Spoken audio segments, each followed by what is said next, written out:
All right, welcome to another episode of the Jumping the Rail podcast. This is Mark Rebin coming to you from the Noodles position in Champaign, Illinois, tightly tethered to my computer as we speak, and joined by my buddy Menders. Menders, how's it going? It's going okay. I felt all memorial today. Did you notice? I I'm see all that. memorial today. Nice, nice. That's a nice shirt. I Mo- think I have that shirt somewhere. yeah. Yeah, and then I got I think I just got it in the mail yesterday, my little moth to represent Bray Wyatt, so I'm very excited. nice. You're missing the headdress thing for the Iron Sheik. Yeah, no. No. That might get you in trouble though. I don't want to do that. I don't want to get in trouble. Yeah, I don't need to go there. We love the Sheik though. We do All love the right, sheep. so yeah, I am literally connected to my computer by the shortest charging cable ever designed. I'm I'm laughing because I'm connected to mine too, but look how long my cord is. I have Oh a yeah, rub long it in, why cord. don't you? Rub it in. I could, I'm pretty good at that. yeah, I may have to send a message to the wife because she has a long cord that would work on this in the car, but she's not home right now, so maybe I Ah. can get her to bring that in as when she gets home. Hey, So speaking of, you as we left a do, cord in my car too damn it, from that the little Terre yeah. Haute show. Yep. Yeah. Oh, we don't use that one very often, so we weren't missing it. Okay. I don't want to write in all caps. I don't want to think I'm mad at her. Yeah, please don't do that. But I did catch a show this weekend. Oh yeah. Yeah, Uh, I went to that New was Version so yeah, Wrestling over in new Danville. version. Yes, yes. And how was that? Your buddy Jimmy was there. My buddy Jimmy was there. He destroyed Cecil. He Cecil yelled a few Cerveza, for those things. that don't know. Yeah, Cecil Cerveza. Yeah, he didn't. He took care of business. We'll put it that way. Only the way Jimmy can. So And as I understand, he scared children. yes, he did. That was the funniest thing I've ever seen in my entire life. It was one of the funniest things because like there was this little girl. Okay, she's up at him. She starts screaming at him. She's getting in his face, pointing her finger. And then Carrot's sitting there taking it just kind of nonchalant or whatever. And then all of a sudden he turned around and looked at her, like took off after her, and she screamed to an octave I don't even want to go near. And she ran back to like her little seat and was like, "Yeah, I'm not coming back out." Oh, Oh, it was great. That was reminiscent what of they wanted. Chuck Taylor in IWA Mid South. We had let's He see, we was had known to DC. yell at children. Yeah, DC Black was there. Got to see some Iron Cakes. So how was the atmosphere with those two? Because they're feuding in 01 presently. Well, but they're not feuding at all at New Version Wrestling. They were very they were very in tune. In fact, Well, they're a very Devontae good tag team. was Devontae was showing his not so nice side. So Hmm. it was a nice change of pace, I'm not gonna lie. So but they Heel went cakes against is a good touch. yeah. They went against Tyler Scott and Dalton Davis. Tyler's our buddy. He's a Danville guy, Tyler's our we and like Dalton too. Dalton's we our do. Bud Light buddy from over at Yeah, Hybrid, and dilly dilly. it's it's nice to talk about all these other promotions that we go to. I can talk about them on Yeah, this show. yeah, yeah. We try to keep mum about some of those when we're doing the 01 podcast, unless there's a 01 talent involved. We'll get into Right. it there. We have Let's of see. let's see Yes. here. I'm looking. Oh no, go ahead. I'm just making sure I got all my ducks in a row here. I got to see Big Al, Alice Crowley. Alice She went Crowley, she is against. so good. She is really good. She went against Blair Onyx. That was really good. It's She's really good too. weird for me. It's weird for me to see Big Al as a baby face, though. Really, Like that's how I'm I first got to know her, was as a baby face. no, first time I saw her, she was heel, and you know me, I love my heels. Yeah, but So she's such a cute girl. She's just a pup, you know. So no, her as a heel, it took me a while to get used to her as a heel. I love it. It's great. Um, let's see. Oh, our good old buddy Clayton Clark, or as I like to call him, Bang Bang Ah, Bart. yes. I still need to see him and Johnny Poke as a team. Is that EPV? Is that EPW or is that Envision? Which one is that? I It's honestly one of don't the know. I just Indiana ones. It's one of the right. Indiana ones down by Evansville. Let's bring those two in to challenge for the 0-1 tag titles sometime in the near future. Well, we'll see. We'll have to both. Hey, Oh, hey, hey! David It's Cavazos for 0-1 is in the chat. Hey, David, I would say it's our boss man for the other show. he's so helpful. So, He Minders, is. we have a big couple of a couple guest announcements to make today. Should we wait until the end of the show to do? No, You want to do one now and then do one let's later? do one now and one later. Okay, I'll do the one that you're aware of first. Then Okay. I did it. I booked another one last night during Raw because I had to take a break from Raw watching was every on. now and What then. else were you gonna do? That's true. Okay, so we got a big get, Minders, for October the 3rd, and we've had some fairly big names on this show in the past. We had Bill Alfonso, we had Barry Horowitz, Hmm. Joe Galli from the NWA, guys like that. But this, I think, is our first former ECW World Champion is going to be joining us on October 3rd. So I think we can say that that episode will not just be the coolest Menders, it will not just be the best, it will be just incredible. Because Just Incredible is coming on the show in 2 weeks, How and we could excited not are be you? happier. I would say, how I'm excited on are you? I'm floating right now. This is awesome. And this came out of the blue. He had made a tweet saying he was looking for podcasts, and Narge, our buddy, like retweeted it to me. So I was like, you know what, I'll take a shot, and I DM'd him, and he was all for it. He's ready to do it. So we're gonna do that in 2 weeks. Maybe get Bari involved. He knows quite a bit I about think we ECW definitely need to also. get Bari involved because Yeah, I'm gonna do some research, but right. because I wasn't quite an ECW, Because and it's killing me to watch all these ECW matches, but yeah, uh, yeah, you had to do a little homework for today's episode too with the ECW. So, a little but yeah, bit. yeah. I got a feeling that Just Incredible interview is going to be pretty ECW heavy. We might get into the like his early WWF run a little bit, depending. And then yeah, you never know because he was one of my favorites in ECW. He was such a good heel. He was in that post Douglas era of ECW Yeah. as the top heel in the company. So yeah, that's going to be a fun one. So make sure you join us in 2 weeks for that one. And then you know what? What the hell? I'll Go say ahead and the do other the. one. Yeah, go ahead. Oh, okay. It's a guy I don't know if you're real familiar with, Menders, but a guy that I go back with to when I used to go to IWA Mid-South shows about 15 years ago. Uh, do you remember a tag team called the Iron Saints by any chance? I've been mentioning. It was like a three-man team of the Tomaselli brothers, Vito, then Brandon and Sal. Well, Brandon changed his ring name to Paulie Tomaselli. He's still working up north, doing a lot of the Chicago Indies and all that.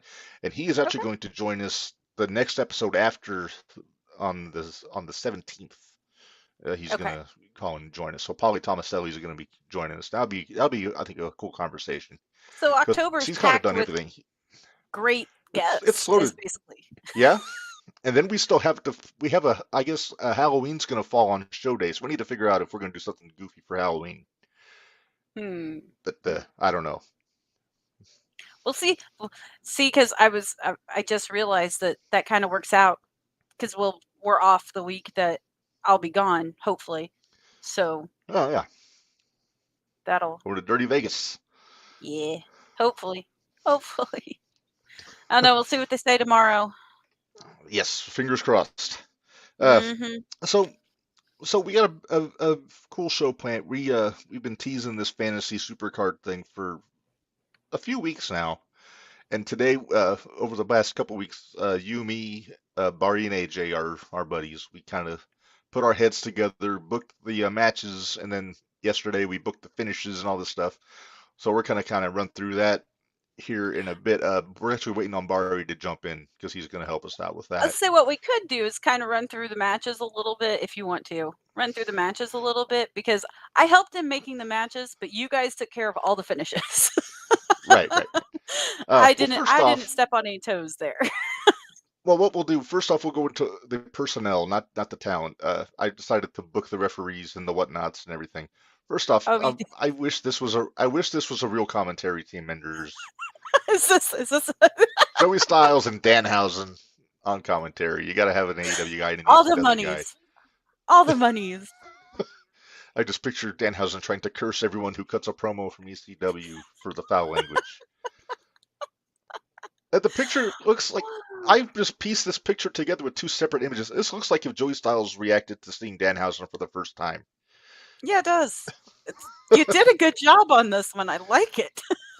I try. Uh, so yeah, so that's our announced team for this one. I didn't think we needed Excalibur for this show. Uh, No. No. We well, I would have been okay with Taz.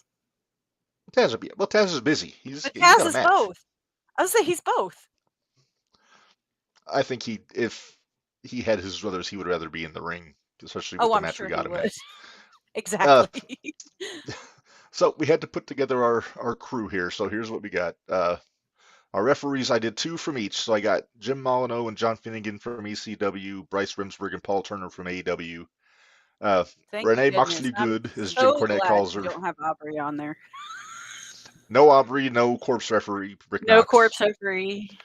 No. Renee Paquette, my wife's favorite person in wrestling, is the backstage interviewer. Our ring announcer is the great Bob Ortiz from ECW. And I made the judgment call to book this show at the ECW arena. I didn't think we need to do it at Daly's place. Nah, I like it at the ECW feels better. Yeah. So I am going to make a disclaimer. There is no Hangman Page. There is no Kenny Omega. There is no Young Bucks. Because I like to think that they showed up and then got run out of the locker room by the ECW veterans. But That was kind of the no, consensus in the van, honestly. I think so. But yeah, I mean, honestly, we didn't need them. We have a stat card on here. I'll just We run through do. I'll run through Well, the top of the card. Our main wait, event. hey, wait, instead of doing that, let's run through. Do you still have some of our honorable mention matches that didn't get picked? Uh, I know some of them off the top of my head. I think we had. Shoot, I'm trying to remember now. Because y'all should have seen this. There I was think all of us in the van. Jungle Boy against New Jack was one of them. Oh yeah, that was. But then we switched it because we put New Jack somewhere else. New Jack is still going to be there, but he's got a different gig going on. Different gig. But yeah, we wanted that just to watch him take care of Perry. Yeah. So. I think we had something with the Blue World Order against the Best Friends. Oh yeah. Was one of them. Yeah. I wish I could pitched remember. Blue Meanie versus Daniel Garcia dance off, but you guys poo-pooed that one pretty quick. Yeah, we poo-pooed that one real fast. But yeah, we ended up with what we had just by running through different ones. We had 25 matches. We had 25 matches. We had to cut that down, so we got to cut down to 15, which is still for a Tony card not too bad. Not too bad. Still a little heavy. It's a little long. We could make this a two-parter. Well, we'll go through all of them today, but we could say it was two different shows. Yeah, there you go. They did it like WrestleMania. We did it like WrestleMania. We had Saturday and Sunday. Right. So. Right. So I'll just run through the big matches at the top of the card here. Our main event is going to be the franchise Shane Douglas and MJF. No titles on the line in this show because we're going by the assumption that you can't jump territories with the. And you have to understand they're both in their prime, and we don't have a time machine. So keep in consideration all these guys are in their prime. Yeah, the ECW guys we picked this is assuming that they are in the same condition and look the same as they did when they were in ECW in the late 90s, early 2000s. So that's our main event. We also have Taz and Samoa Joe, which this stiff. Real stiff. Yeah. The only crossover match we have, Vendors, is our tag match. We have Tommy Dreamer and Eddie Kingston against Raven and Chris Jericho. Yup. It just makes sense. Dreamer and Kingston, they're both from Yonkers. They're both do the hardcore, tough guy style, I'm curious how And we're gonna have Raven coexisting with Jericho. yeah, that was my question. Raven's just gonna smack him upside the head and say, "You're listening to me. I am the leader of this." Well, granted, Yeah, if we this take could. Jericho though at his prime, we would Well, be no, this about that is era. the So, theory is this is AEW Jericho. This isn't oh ECW god, Jericho. okay, never mind. I had a good Yeah, plan, but they went poo poo on yeah, my plan. yeah. Then a couple other ones that we've got for this one. We got this. That might be my favorite one that we booked here. The Eliminators against FTR. Uh, I watched a handful of Eliminators matches today because I've been watching some ECW this weekend going into the week. And man, they were so good. So everybody was thinking, oh, why don't you have the Dudleys against FTR? But I think the Eliminators make for a better matchup with Yeah. FTR.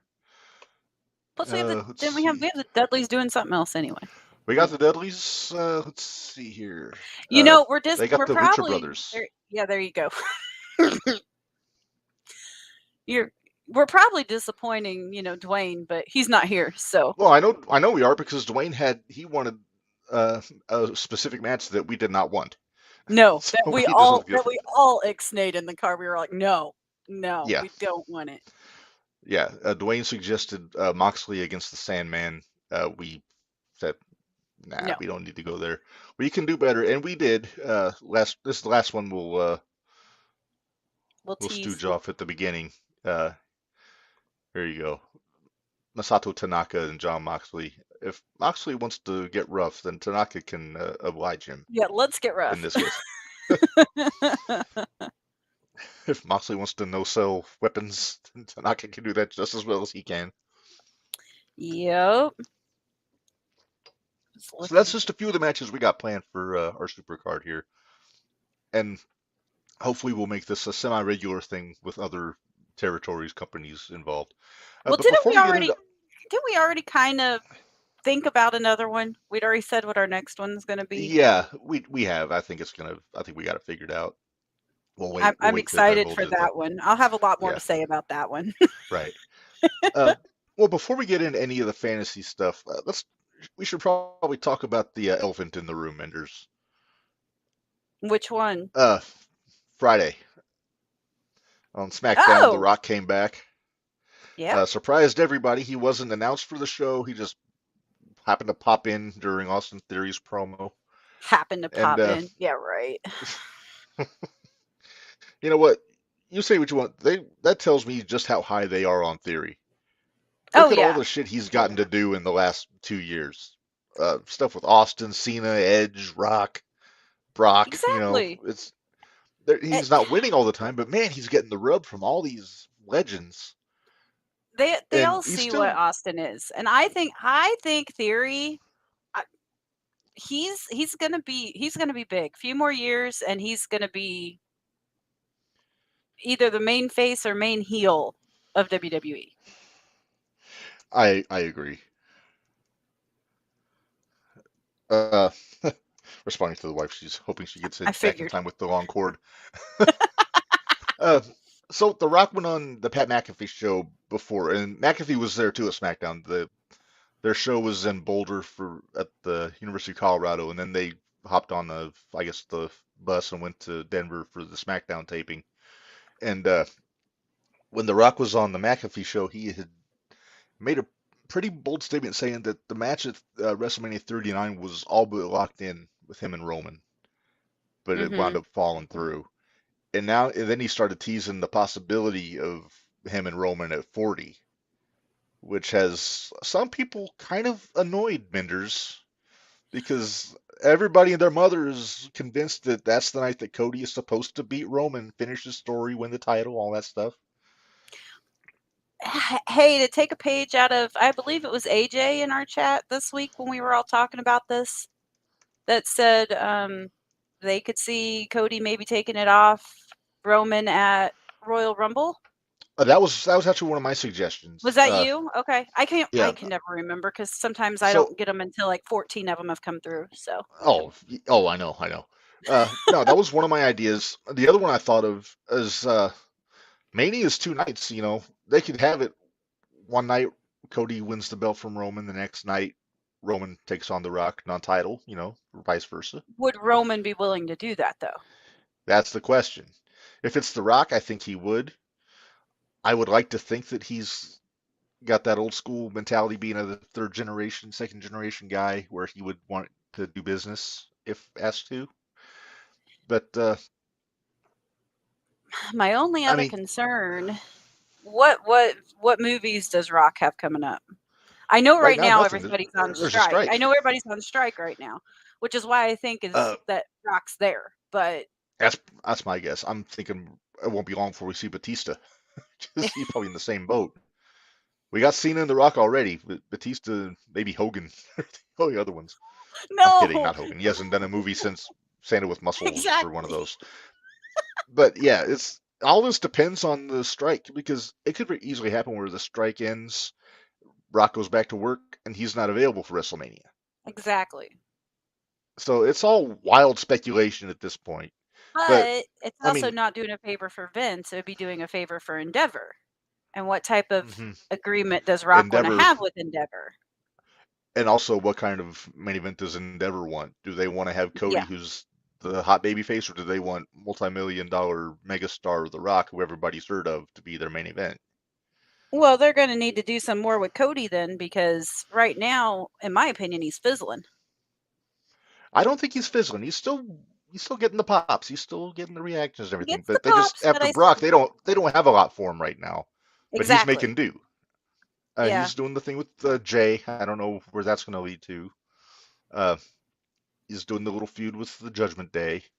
But yeah, I think they said when Jay came over that they had to send somebody from Raw over to SmackDown. They haven't decided who yet. I think it's got to be Cody. Yeah. I think Cody goes to SmackDown. He's got a whole bunch of fresh talent. He can interact with like LA Knight, Roman, and Paul, The all promos these with people. Cody and LA White have me or Eli. LA What did White? I just say? What did I just say? You said LA LA White. Knight? Yeah, I don't know. I think there's a LA White. Photoshop. I could combine him and Theo White into one guy. No, no, no. But anyway, could you imagine just the promos with LA Knight and It, Cody? Yes, I'm I'm a please. little I'm a little disappointed we didn't get an LA Knight Rock interaction on Friday. That'd been fun too. Yeah, Kevin Nash would have pissed himself because he's been saying that LA Knight's a Rock ripoff. But yeah, Oh my god. like I So said, so many questions. well, and the thing, like you said, Roman doesn't need to have the belt for Roman and Rock to be something. No. It doesn't need to have a belt. Yeah. Um, but there's a lot of people that don't understand that. I think that's because No. now everything is built around the belts all the time, Hmm. and I get that they're built around the belts. I understand that, I will say this: but the I don't guys want that I Cody to win the Rumble again. no, I don't either. I want That's LA why Knight to win the Rumble. I think that's probably who they're probably thinking of going with. With Cody, that's why I suggested at first Cody and Roman at the Rumble. Make that the main event. Yeah, that would keep Everybody's going to Cody out of expect it at winning. WrestleMania, but have Yeah. it happen at the Rumble, because they never have a title change at the Rumble anymore. Mm-mm. I think last time was maybe, oh, shit. It's been a long time, because Yeah. it's always either at the Chamber or it's at SummerSlam. Yeah. But Well, and you got to think though. We keep saying that, but I wish I knew more where Damian Priest's head was when we start talking titles, especially because I mean he's got that hmm briefcase, and it's hmm hard to. I still think it's going to be on I Seth, but I think so, especially with the story they're telling now with his back, and he's yeah, been getting his ass kicked by Shinsuke. I could see it being where Seth squeaks by Shinsuke at the rematch, whenever that's going to be, and then that's when we get the cash in from Priest. Rollins gets a little bit of time off to hang out with the kiddo, and Becky, she's doing the NXT thing right now, so yeah. it's Are we gonna? Okay? Are we ready to talk about another elephant in the room? why not? Nia Jax is back. Now that's not nice. No, I don't Calling mean it Nia like that. Jax an I don't mean it elephant. that way. Shame I on did you. not mean I look at me. Come on. Am I really gonna be that stupid? Come on now. No, All it's right, just that's fair. But see? the way he was But so happy last week, oh, he was so ecstatic. he was over the And moon. His I his rolled love my was for back. eyes and I rolled my eyes and she came when Congratulations to Nia. Congratulations to Nia for hitting the leg drop on the apron and not damaging her hole. yeah, yeah, there was no my hole afterwards. So I hadn't watched Raw because I don't remember what was going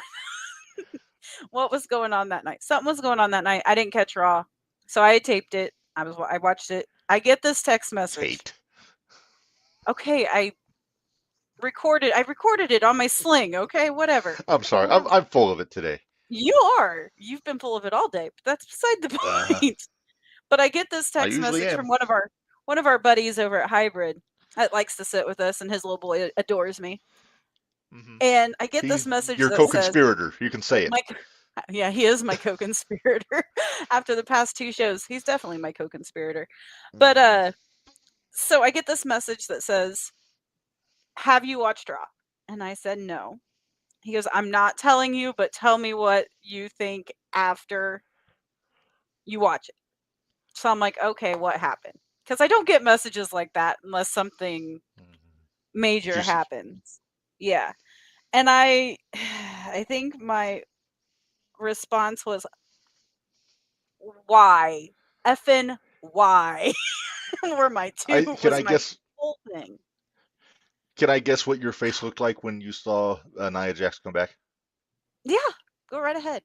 Yeah, yeah, it was something like that. But my eyes weren't quite that big. But yeah, the distaste in my mouth was, She yeah. got. It didn't take her 10 minutes to get hate on the internet from from just about everybody saying Nope. the. No, I forget. Was it the leg drop or was it the bonsai drop that they It was the were? bonsai drop. Okay, yeah, that one looked a little That was sketchy. what Stevie went off on. Stevie Richards went off on the bonsai Yeah, drop.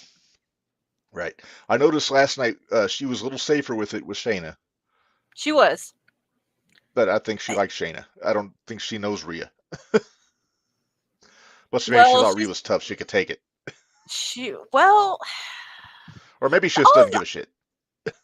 well, eh, I don't know. I don't know. I just know that I put Nia effing Jax. Really? And that was all I put when I sent my Yeah. message. Uh, I Apparently, if she's apparently she gonna be was one of Vince's last hires. So yeah, thanks, Vince. Thanks for that. just a little, nice little parting shot there. Yeah, thanks for that jab to the gut. We It'd be appreciate great, it. pal. But I'm not a fan. I hope she's safer than she used to be. Everybody's like, "Oh," she's like, Agreed. I never heard all these." I'm like, "Mm, Yeah, I don't know. she didn't hurt him, but she came really close to. Yeah. Well, there was How many times Charlotte. did she almost? Yeah, she almost broke Charlotte's neck. She broke Becky's Yeah. face. I mean, granted, that worked out well for Becky, but Well, that still. worked for Becky, but still, yeah. I mean, I just can't. I can't fathom. Now, granted, Nia looked good though. It Well, looks like she's she she's did. slimmed down a little bit or got some muscle, and she looked good. She looked great. But here's my other question: why couldn't they have done something like this with Piper? In my opinion, Piper's Yeah, safer. Piper, yeah. I like Piper. I'm glad they got away from Her Dewdrop. accent is delightful. Yeah, Yeah, but matey. That's what she says. right. But it's just I don't know. That's kind of my view Plus, they on have. it. Nia has to do a lot to prove me wrong at this point. So Plus, I didn't like that Nia squashed Piper last night. yeah, me neither. She just ran right through her. There's a couple things last night that I didn't like. Why is Kofi Kingston kicking out of a 300-pound man doing a moonsault? I can't even say Vince because Vince doesn't run No, it anymore. that's almost Tony booking. I know. Thanks, guys. Thanks, guys. Um, I don't know. I don't know. There's a lot Overall, I right like the now. show, but yeah, there's just a few things that left me scratching my head last night. See, now Uh, I'm more focused right now on watching the Intercontinental title. mm-hmm. Gunta. That's Daddy, Champa, Yeah, we're getting ready to get Gunther and Ciampa. It looks like, and I'm which I'm all super for because I excited. love the match I had at NXT. Yes, I'm super excited. But I hope they push Champa more because he's so good. He's so good. Now, I keep coming back to this question: are they going to put the belt on Ciampa, or are they holding Ciampa until Gargano comes back? I think they're gonna hold. I think they're holding Champa I think because Gable has a pretty firm claim to that title after the match they had a couple here weeks ago. I get that. I understand that. But then what just happened last night? Because I messaged you about it as soon as it happened. Oh, I'm not going to And get mad at Bronson Reed beating Gable, and that wasn't quite as one-sided as I think you thought it was. Gable was selling the finger quote knee injury, and Bronson got the win. There's nothing wrong with that, and I'm glad they're getting Bronson I some know, but wins. oh, I have no problems with that. It's just But how can wins you? and losses don't matter in WWE. I guess in my head they do, but Well, they should. I'll agree they with you there. should. But All right, you showed up on a monitor when Mama was working. You're doing it here too. where is Noodles' headphones? Oh, we You don't have to have a tiny headset for Noodles yet. yet. She's not happy. She's like, "Why did you do that? Yeah, no kidding. You Are you moved waiting for me, Mama to get home?" of course. It's like it has to be Um, her idea. yeah, because I just remember I I don't know. I and see Bronson Reed and Tommaso had the thing going on, and I didn't feel like they ever really finished that up. But whatever, I'm okay with it. They don't worry so much But about the mid card as they used to back in the day. they don't, and it's Their sad main because focus right now is Gunther, Judgment Day are the things I think they're focused the most on, and Seth and Nakamura. Seth and Nakamura. But it's like They I don't have miss much the days. thinking about Rhea right now. No, what are they going to do I mean, next? What can they do next? Well, right now she's hurt, probably but not. They'll probably have her and Nia, I would guess. But she can't be the heel. She's gonna be the baby face when that I happens. know how can that can't work. Well, I guess it can. It is WWE, but it makes no sense No, but it because with does make Nia coming dollars. in is, here's the thing. I just wanted to use the wordplay. But I'm sure you did. Here's the thing though. If everything else that we're hearing is true, I want to see Rhea and Jade. I'd be down for that. Everybody's saying they want Jane and or Jane, Jade and Bianca, which eventually maybe, but Eventually, yeah, but Bianca Rhea, doesn't have a belt Rhea right and now. Jade. So, yeah. I'm down for it. Because Let that's the big let story. Jade come in She's as a apparently baby done with face. Yeah. right. Let her come in as a baby face and go from there. But I guess she'll probably have to go through NXT for a while and that's understandable, but From what I heard that they were gonna skip NXT. She's gonna go to the PC for a bit, maybe get some polishing. But I think they're gonna move her out to the main roster because she has the name. right. She's mildly recognizable. Well, then let me ask you this. How did you feel about Becky winning the NXT belt? Because I was I'm okay with torn. it. I'm torn. I was okay with it because Tiffany Stratton is a great athlete. I love her character, but she's still greener than goose shit right now. She her ring work leaves a lot to be desired.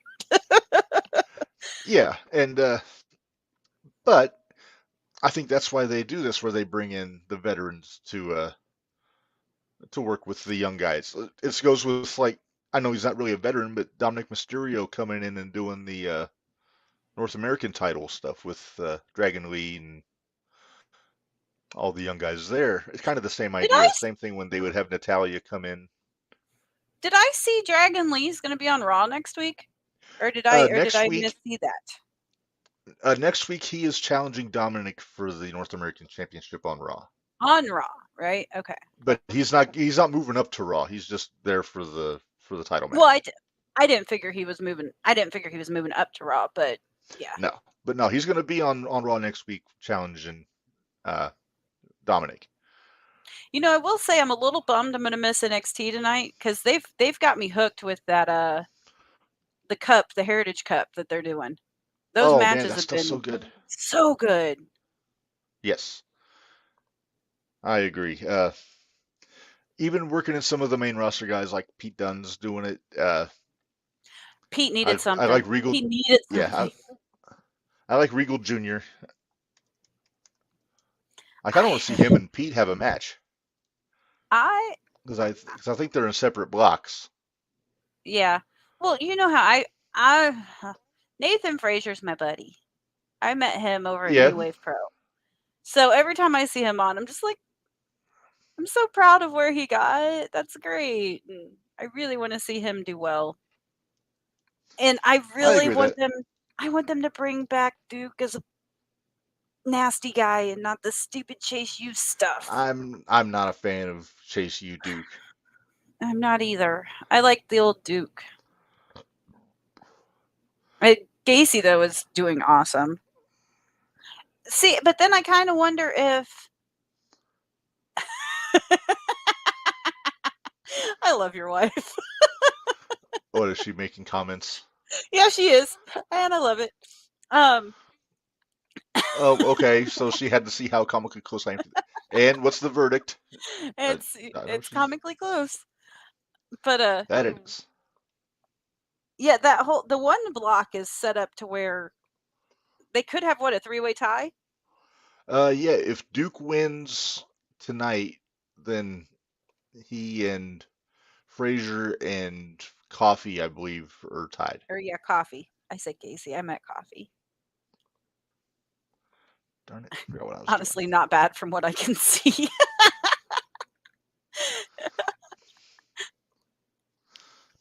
So you can't see my nose hairs, which is good. No, your face is pointed down. That's true. Check your messages. I have cords. Yeah, but I'm still tethered to my host here. Once Bari comes in, maybe I can sneak away and. Yeah, grab he one. should be on soon. So, but yeah, go ahead. Oh, go ahead. No, go ahead. No, but all of those matches, and see, I kind of wonder. We were talking about Gunther earlier. Are they gonna have Iliad come after him? That's what I do. That's what I would do. After Gable, I think Ilya should be next because he's got the story. He beat him. He beat him. Have you those matches from NXT United or UK? Uh-huh. Oh my gosh, they're so good. As good as the match in UK was, the match they had at the Takeover was so much better. Was real good too. Yeah, and that was our on the show. That was our match of the year that year that it happened. So, and that's back when it was Volta. Yeah, that's back when it was Volta. So you're gonna have to give me options on match of the year, and I'll have to. Oh yeah, I will. I have a list. Okay, good. Because you'll have to remind me, because I usually forget what happens at the beginning of the year. So something else we need to discuss. Endeavor. I'm sorry, TKO, which is the collective name for the Endeavor WWE. Does it bother you that it's too close to Tony Khan, TKO? I hadn't thought about it. Tony doesn't cross my mind that often. But now that you said it, it's scary, isn't it? But this, I saw a picture that kind of we had to file under Vince looks ridiculous. Oh, I know which one you're talking about. Now it's not the one. I think the bandana was photoshopped on, so I'm not talking about that one. All right. Oh my god. The mustache is. Seriously, where's the nearest train track? Is atrocious the right word for that mustache? And his hair. Oh. And not for nothing, Bianca's braid looks like it's part of Hunter's beard in this picture. It sure does. I don't like this look on Vince. I don't like it.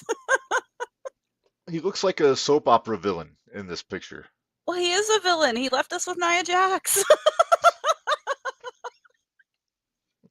I'm sorry. I couldn't resist. I'm sorry. I couldn't resist. I can't do a full Gopu of my foot beat because of this damn cord. Like, I'm But gonna unplug this for a second just to give you guys perspective. This is how long this cord is. if it's been charging for And I've this got long, will it not be good for a little bit? Oh, there you went. Well, I guess I'm waiting on Reb to come back. Well, now I hear myself echoing. All right. Am I back? You're not on your headset. My headset went out. Technical difficulties. Can you hear us now? It's medium. I'll take it. Okay. I can work with this. All right. Look, I can move. You can move. You can take a big drink I of your can- foot beat now. Yeah, see? Look at that. So I'm just Me and my wiener whistle are very happy right now.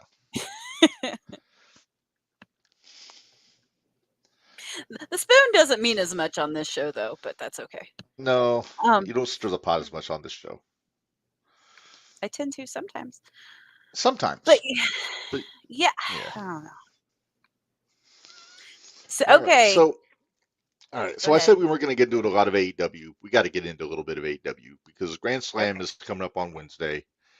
The last couple of years they've done Grand Slam, they've had a pretty packed house at Arthur Ashe. I don't think it's going to happen on Wednesday. Have they had a big packed house since Wembley in Chicago? No. Yeah, I saw the one from. Were they in Cincinnati last week? Yeah, Moxley's hometown, and they couldn't fill it. That didn't look like much. I'm just saying. No. Yeah, Tony needs to stop trying to book arenas. Start going a little smaller. Because like State Farm Center, maybe? Oh, wow! What a novel idea! What an idea!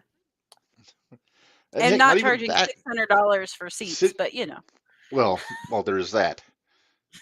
We don't all have billionaire dads, Florida Tony. We can't all afford the good seats. But I don't know. So Samoa Joe went on record today talking about the incident at All In Wembley. Oh, is this what I shared with us today? Yeah. So let's get into this. From the sounds of it from Joe, it didn't sound like it was that horrific of an event to have old Tony fearing for his life. That was what I gathered from it. When I read that, I was like, this the way Joe explained it is more of what I was picturing. Mm-hmm. If that makes sense. It makes perfect sense to me. Plus, it just if what he's said is actually how it went down, and I don't know why I would not believe Joe in this case. That just goes to show Joe's a fucking pro. Right. He got everybody shut up. It's like, hey, we're doing this. Let's go. Deal with your shit later. Tony, stop soiling yourself. You're not in danger. Yeah, go ahead and read that for us. All right, so this comes from steelrealtous.com. And this is from Joe. This is what Joe said. For the most part, I haven't read what's been portrayed. There's been so much said, I'm not the one to go out there and try to debunk everything. I know we had the initial incident, everybody rallied, everybody got together, got their heads together and lined up and got ready to do the show. And we went out there and we did the show. That really was the focus at that point in time. We got a massive show to do. We've got fans out there rabid to see what happened. That happened. So it's important that we step up and do it. It's important that we did, and I was proud to be a part of that. Now, when asked if the situation was as intense as it sounded, Samoa Joe said, that's up to whoever perceived it. I'm used to that environment. Those things don't seem very intense to me, but it could be something crazy intense to someone else. I wasn't really affected by the moment. I was more focused on getting the show back on track and getting us going because You know? So he's basically saying, Tony, get over it. You're fine. Yeah, you're fine. Yeah, and that was that was really how I was picturing it, because I felt like whatever we heard from Jungle Jack was going to be blown His up, narrative. his narrative. Mhm. Tony, his Tony, narrative. I don't know what to Well, think with Tony. Tony's no, hallucinating. Tony's gonna do whatever all his little friends want him to do. Well, yeah, And this smacks of Young Bucks to me. it All of does. this. Me too. And it's like, oh, he did something, so we can't let this go on anymore. And it's Right. There's like, more of us than there are of him, so he's got to go. but That kind of thing. yeah, but you guys have only been in the business what, a few years? Maybe you've been in the Bucks. indies for longer than that, but Uh, no, I'm not Bucks. saying the Bucks, I'll because give them yes, the I know benefit. they were in Yeah, New Japan. I knew they were in New they're Japan. I also know in they're in TNA. ROH. You know, I get in that, TNA. but Hangman about 10 years, I'd say, maybe a little but you have less. Joe. But you have Yeah, Joe. Joe 20 plus years. He's the veteran in this Exactly. scenario. Punk's the Punk. veteran in this scenario. Exactly. So I feel like all the veterans are sitting there Those going, two guys have been in wrestling longer than Jack Perry's been alive. exactly. So, but like I said, when I read that's what Joe said, I was like, yep, Yes, sir. that's the way I pictured it. That was exactly the way I pictured it. Was that it Joe is all one of got those blown up guys that has, yes, because Joe's one of their those guys that has butts got sir hurt. status with me. Yeah. Oh, so he's on He's on Cobra Cobra. level. He's on Cobra level. Cobra, I would say Jared Camaro. Allen, Camaro. Camaro, yeah. But you're friends with Uh, Camaro, so Camaro's our boy. He's awesome. he's our Friend buddy. of the show. Friend of the network. He's been on both of our Yeah, he's shows. friend of network. Yeah. He got the free T-shirt at the last 01 show. I got him one of our original Jumping the Rail T-shirts that I've been trying to get to him Nice. for over a year now, but I always forgot about it. Oh, but you can get But those at ProWrestlingTees.com, by the way. yeah, please do. Yeah, yeah. But anyway, But yeah, yeah. When I saw that uh, was what Joe said, I was like, yeah, this is what really happened. And I could see now when yeah. they said, well, Joe grabbed a hold of Punk and pulled him back. I could see where Joe's like, dude, we've got a show to do. Let's do this. It's And like Punk was like, okay. don't let them win. Yeah, It's like don't exactly. let them I get could in your see head. that being yeah. But And also, by the way, I'm not a hater on Cole Cabana. Why the fuck is he teaming up with Cutler in Ring of Honor? Come on, Colt. He's better than that. here's the Friggin' Cutlet I with his never nose really guard. liked Colt to begin with anyway. Like it didn't have I like anything to his do with the work. Punk stuff. See, I like the eh. European style, the kind of the silliness. But The he just kind of silliness got drives drawn me into this nuts whole. sometimes. Sometimes, yeah, but the way when Colt does it, it makes sense. Okay. Especially if you go like watch old Colt, like old Ring of Honor Colt, that kind of stuff. Okay. But I'll have to that's go back. neither here nor there. I do Yeah. think that he's above teaming with Brandon Cutler. There's a lot of people above teaming with Brandon Cutler. You know what? Why But not just put Cutler with Nakazawa? Just get them both out of the way. there you go. Well, but here's the thing though. There's the Young Bucks bringing in their little head again, putting in their 2 cents. And weren't they the ones that started all the beef with Colt? And, I mean, I knew there was already beef with Colt and Punk. No, there's already beef with Colt. With Colt and But Punk. to bring it up like that, and now they're pushing Colt more. It's like, come on, guys. On Ring of Honor though, not on AEW. Right. Well, Benefit of the doubt, but still. Who do you okay. no, go ahead, finish your thought. No, I mean, who's helping Tony book this stuff? Jimmy Jacobs. Okay, who else? Probably the Bucks, I would imagine. Exactly. That's my point. The thing is, Jimmy Jacobs, I think, is actually making things a little more normal. Well, good. He comes in, he's got that WWE like formula. Plus, he's such a creative guy. If you ever watched his stuff in Ring of Honor when he was like actively working, the old Age Yeah. of the Fall stuff with Lacey, all that stuff, he was so good. And I would like to think that he can maybe break check Tony here and there, and maybe be a voice of reason almost. I haven't seen a Well, lot of that yet, but let's hope, because Tony's had Arn Anderson in the background. He's had Jake the Snake in the background. He's had all these other Malenko. guys, Billy Gunn, Malenko, JR. Come on. I think he got to he got. I think he may have gotten to Billy because Billy's really enjoying the daddy ass scissor me stuff. Uh-huh.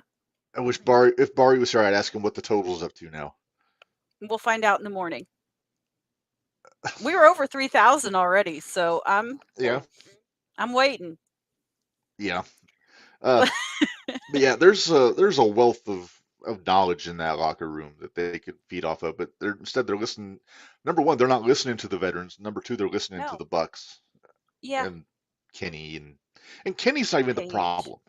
No, you know what? I've actually I've kind of come down off my being so mad at Kenny. And I think that's because he's not with the Bucks anymore. I don't mind Kenny by himself. And that's taking a lot for me to say that, because I was not a fan. But like, even looking at some of the stuff he's like with Takeshna. Ha ha. Yeah, and you said it right. I Osprey, did. Osprey. That type the of match stuff. with Osprey was really good. It was. And I think the only time, and I didn't realize a lot of this until I realized that unless he's with the Bucks, he gets booed more. Like when he was doing the trios and everything else, because we were all done with it. We didn't want to see it anymore, but they wanted to finish it out. And it's like, we were all done with it, and don't tell me what the 6th match is going to be when you're not on match 5 and one of the teams is ahead enough to win. And the wins and losses were so predictable who was going to win what. It was. Like, you knew as soon as the Death Triangle went up 3-1, you knew that the Elite was going to win at least the next 2. Right. You knew it was going to be. You gotta have game 7. Yep. You knew you were having 6 and 7. That's why I would have booked it as a sweep. I would have had somebody get swept, just totally out of the ordinary, not expecting the unexpected. Yeah, but you don't always. What do I know? I'm not a booker. Yeah, we're not bookers. We're armchair bookers, as they say. Well, we are today, and today we are. Not only you and me, and Minders. I think it's about time to get ready because we are now joined by our guest co-host. Yay! Our buddy, my co-host on the Gold Rush YouTube series, Jabari Sinclair. Bari, my friend, you're just in time. We've been waiting for you to get into this. We had plenty to talk about, but one thing we didn't mention though, and you put him up guys. And when you had him up there earlier, and I'm surprised you didn't say anything about the big match with Gary J. And the shirt made me think of it again. With Masato we'll Tanaka talk about and Gary it later. J. Yeah, because we still need to figure out if we're going. It's going down next month in a major way. Let me see what's happening tomorrow. Yes. Okay. Hopefully, after we're done with the shootout tomorrow, we have a plan. Hopefully, we can do that. Bari, we already announced our big, our special guest for the next episode, which I know we filled you in on. There you see, just incredible. Just incredible. So I think we need you here for that one to help out because we do. We need the ECW knowledge. Okay. So if you have your invitation has been sent to you over the World Wide Web to join us on that episode. You have been all invited. Right. Sounds good. So are we starting at the bottom of the card and working our way up? We're working our way up to the main event. I actually got the matches in some sort of an order. Okay. So, all right. So here we go. We got our Jumping the Rail Fantasy Supercard ECW versus AEW. I kind of maybe went a little crazy with the graphics on this thing. I like it. I like it. If you do it with every one of them, I'm good with it. So exactly. I think you started the that's trend. the plan. You started the trend. You set the bar. Yeah. Bari, we showed our extra personnel for the show, and not the wrestlers. Here we go. Here's our referees, our ring announcer, whatnot. You got to have Molyneux and John Finnegan refereeing from ECW, right? Definitely. Got. I made the executive decision to not have Aubrey or Paul or Rick Knox refereeing. I went with Bryce and Paul Turner. That's greatly appreciated. See, I wasn't Not saying the only that one Aubrey that was won't come in excited at about a. that. Not saying Aubrey won't come in at a high gallop at some point, but she's Demand some her oats. services are. Oh boy. Bob Ortiz is our ring announcer, Bari, the great ring announcer from ECW. Okay. He can pull off Vince McMahon's mustache. Vince can't. Yeah, no. Not in a million years. Somebody needs to pull it off of Vince. Somebody please tell Vince to get rid of the Yes. flavor saver. Oh, flavor saver. I love that term for a mustache. The tickler, if you will. The intern tickler. Yeah, there you go. Our backstage interview, Bari, is going to be Renee Paquette, because why not? It works. Given the ECW didn't really have a backstage guy except for that Stephen Prazak in like the later years. Hey, So, Stacy it's needed just to good. have a little bit of say in this. Come on now. That's true. Yeah, and Stacy loves She was Renee. in the van. and She was in the van, so. She was in the van. Oh, we had a whole booking committee in the van. It was like WCW in the late 80s. Jeez, right. We would we would just mix real Coca-Cola and booger sugar, but that's neither here nor there. Oh my. Show the All ring right, announcers. so, Or not the ring announcers. God, him? No, not him. I won't sleep a week for a week now. There's your Halloween movie. Just Tony. Yeah. Tony. Yeet, yeet, yeet. Thanks, guys. All right, so Bari, our ring announcer, or our play-by-play commentary team, Joey Styles and Danhausen. I think this is a winner. At least it's not Sockface. These guys being the commentary team alone is going to be boatloads of fun. So much fun. Danhausen's going to be Danhausen, and it's going to eventually piss Joey Styles off about halfway through. Oh, Joey's going to be exasperated to no end with this. I told Menders I put this picture together with two separate photos of Joey and Danhausen. This looks like if Joey reacted to seeing Danhausen for the first time. Exactly. In this picture. Hello! Oh my God! Or whatever, Oh my God. All right. So we got to start with the pre-show because there's always a pre-show. So we got a couple of our matches are going to be pre-show matches here. And the first one, ECW and AEW both love their fuckery. The multi-man madness. So our first match is going to be our 8-man tag team. Bullet Club Gold, which is of course Gin and Juice and the Guns, taking on Mikey Whipwreck, Tajiri, Kid Cash, and Super Crazy. And something I didn't realize, because I was watching an old November to Remember Bari, I didn't realize Kid Cash was the guy wrestling Stevie when they debuted the BWO. Really? Yeah, he was under a different name, but it was him. It was like young Kid Cash. It was like David Morton Tyler something or other. It was a long, crazy name. But anyway, so getting to this match here, I think we know what to expect from the ECW team. It's going to be mini moonsaults from Super Crazy. Yes. Menders, is your mic out? I don't know. Is it back now? Okay, now you're good. Did you just have it away from the mouth hole? I had it up. I had to cough earlier. Sorry. Okay. All right. So when we booked the finishes on this, we didn't get into the meat and potatoes of the matches. We wanted to kind of freestyle that a little bit as we go. With this match, I like to imagine it being kind of paired off. Because you got tag teams, you got the Guns, and you got Mikey and Tajiri. Maybe pair them off a little bit. The Jay White and Kid Cash, I think, is maybe my favorite matchup out of these 8 guys.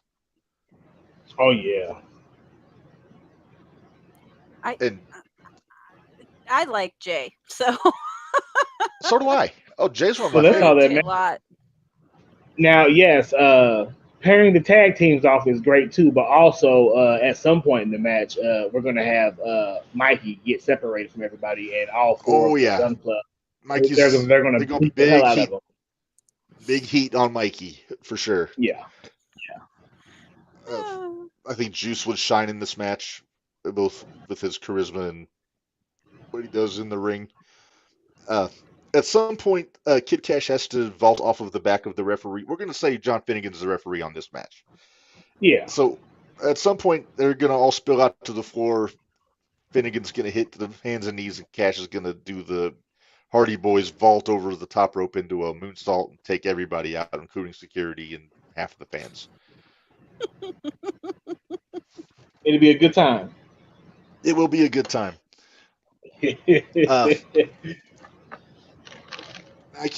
I'm picturing Tajiri just kicking the fuck out of the Gun Boys. Yeah.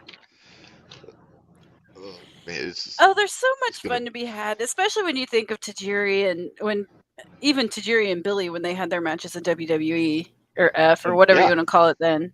So yeah, that would be fun. It'd be lots of fun. Exactly. Oh, yeah. And I can see that I can see the one that looks like Billy is the one that's taking the mist to the face. There you go. Oh, Joey Ogun? Yeah, Joey Ogun. Joey Ogun. And he'll have his cute little pigtails in too. Yeah. Uh-huh. Oh, he's got to have his cute little pigtails. And Barry, by the way, this show is at the ECW arena. The ECW crowd will eat them alive if he has those damn pigtails.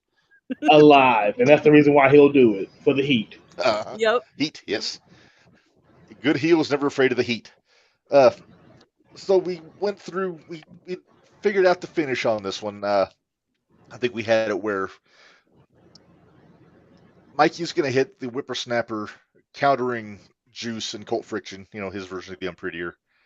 Mm-hmm. So Juice takes the whippersnapper, then Mikey turns around into a 310 from Tiyuma from the Guns, and then Jay hits a Blade Runner. And that's going to be your 1, 2, 3. Does that sound about right? That was the consensus. Yep. That sounds about right. That was the consensus. Yeah. Yes. All right. So, and we're going to try and go kind of fast with these because we have 15 matches. We don't want to take too long. It's already 7 o'clock. So, there you go. Yeah. So, there you go. Your winners on this one's going to be BC Gold. I told you I got carried away. As it should be. As it should be, in my opinion. Yes. All right. Pre-show match number 2. And I debated. I'm thinking, should we make this an FCW title match? I mean, it's not recognized by either company. And both guys have held the title. Sure, why not? All right, impromptu. They did all kinds of impromptu shit in ECW. Just exactly. Right, so I'll allow it. All right, so here we go. Sabu challenging Hook for the FTW Championship. FC Hook rolled out of bed for this one. Yeah. The story writes itself on this. It does. From Sabu and Taz all those years ago, and that's something I had said when Hook first started in AEW. I would love to see Bill Alfonso come and kind of corrupt Hook and get him away from Taz and make him a heel. But that never happened because, it's Tony. But anyway. It was a good idea. Well, thank you. I have those. I know, on occasion. And everybody loves Fonzie. Mm-hmm. Did Fonzie call you on your birthday? No. Last year? No, it was Narge. We were out at, I think, at Bunny's, and we both had a few cocktails, and I was like, let's call Fonzie. So we called Fonzie in Florida. And couldn't have been cooler. He was such a nice guy.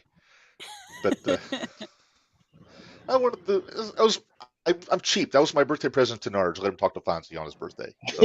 There you go. Oh.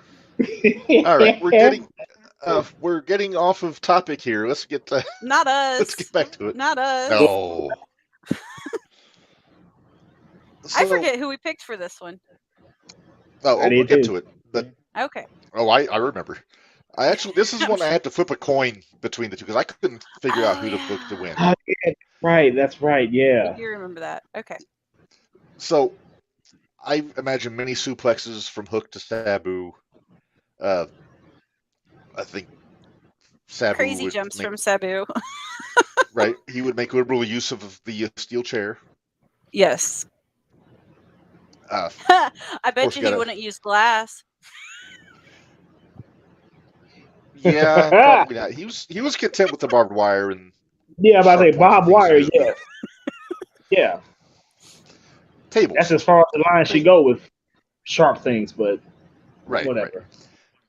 I imagine Hook suplexing Sabu through a table at some point. Oh, I'm sure. I also see Sabu went Sabu through putting tables Hook on through a his table. own with.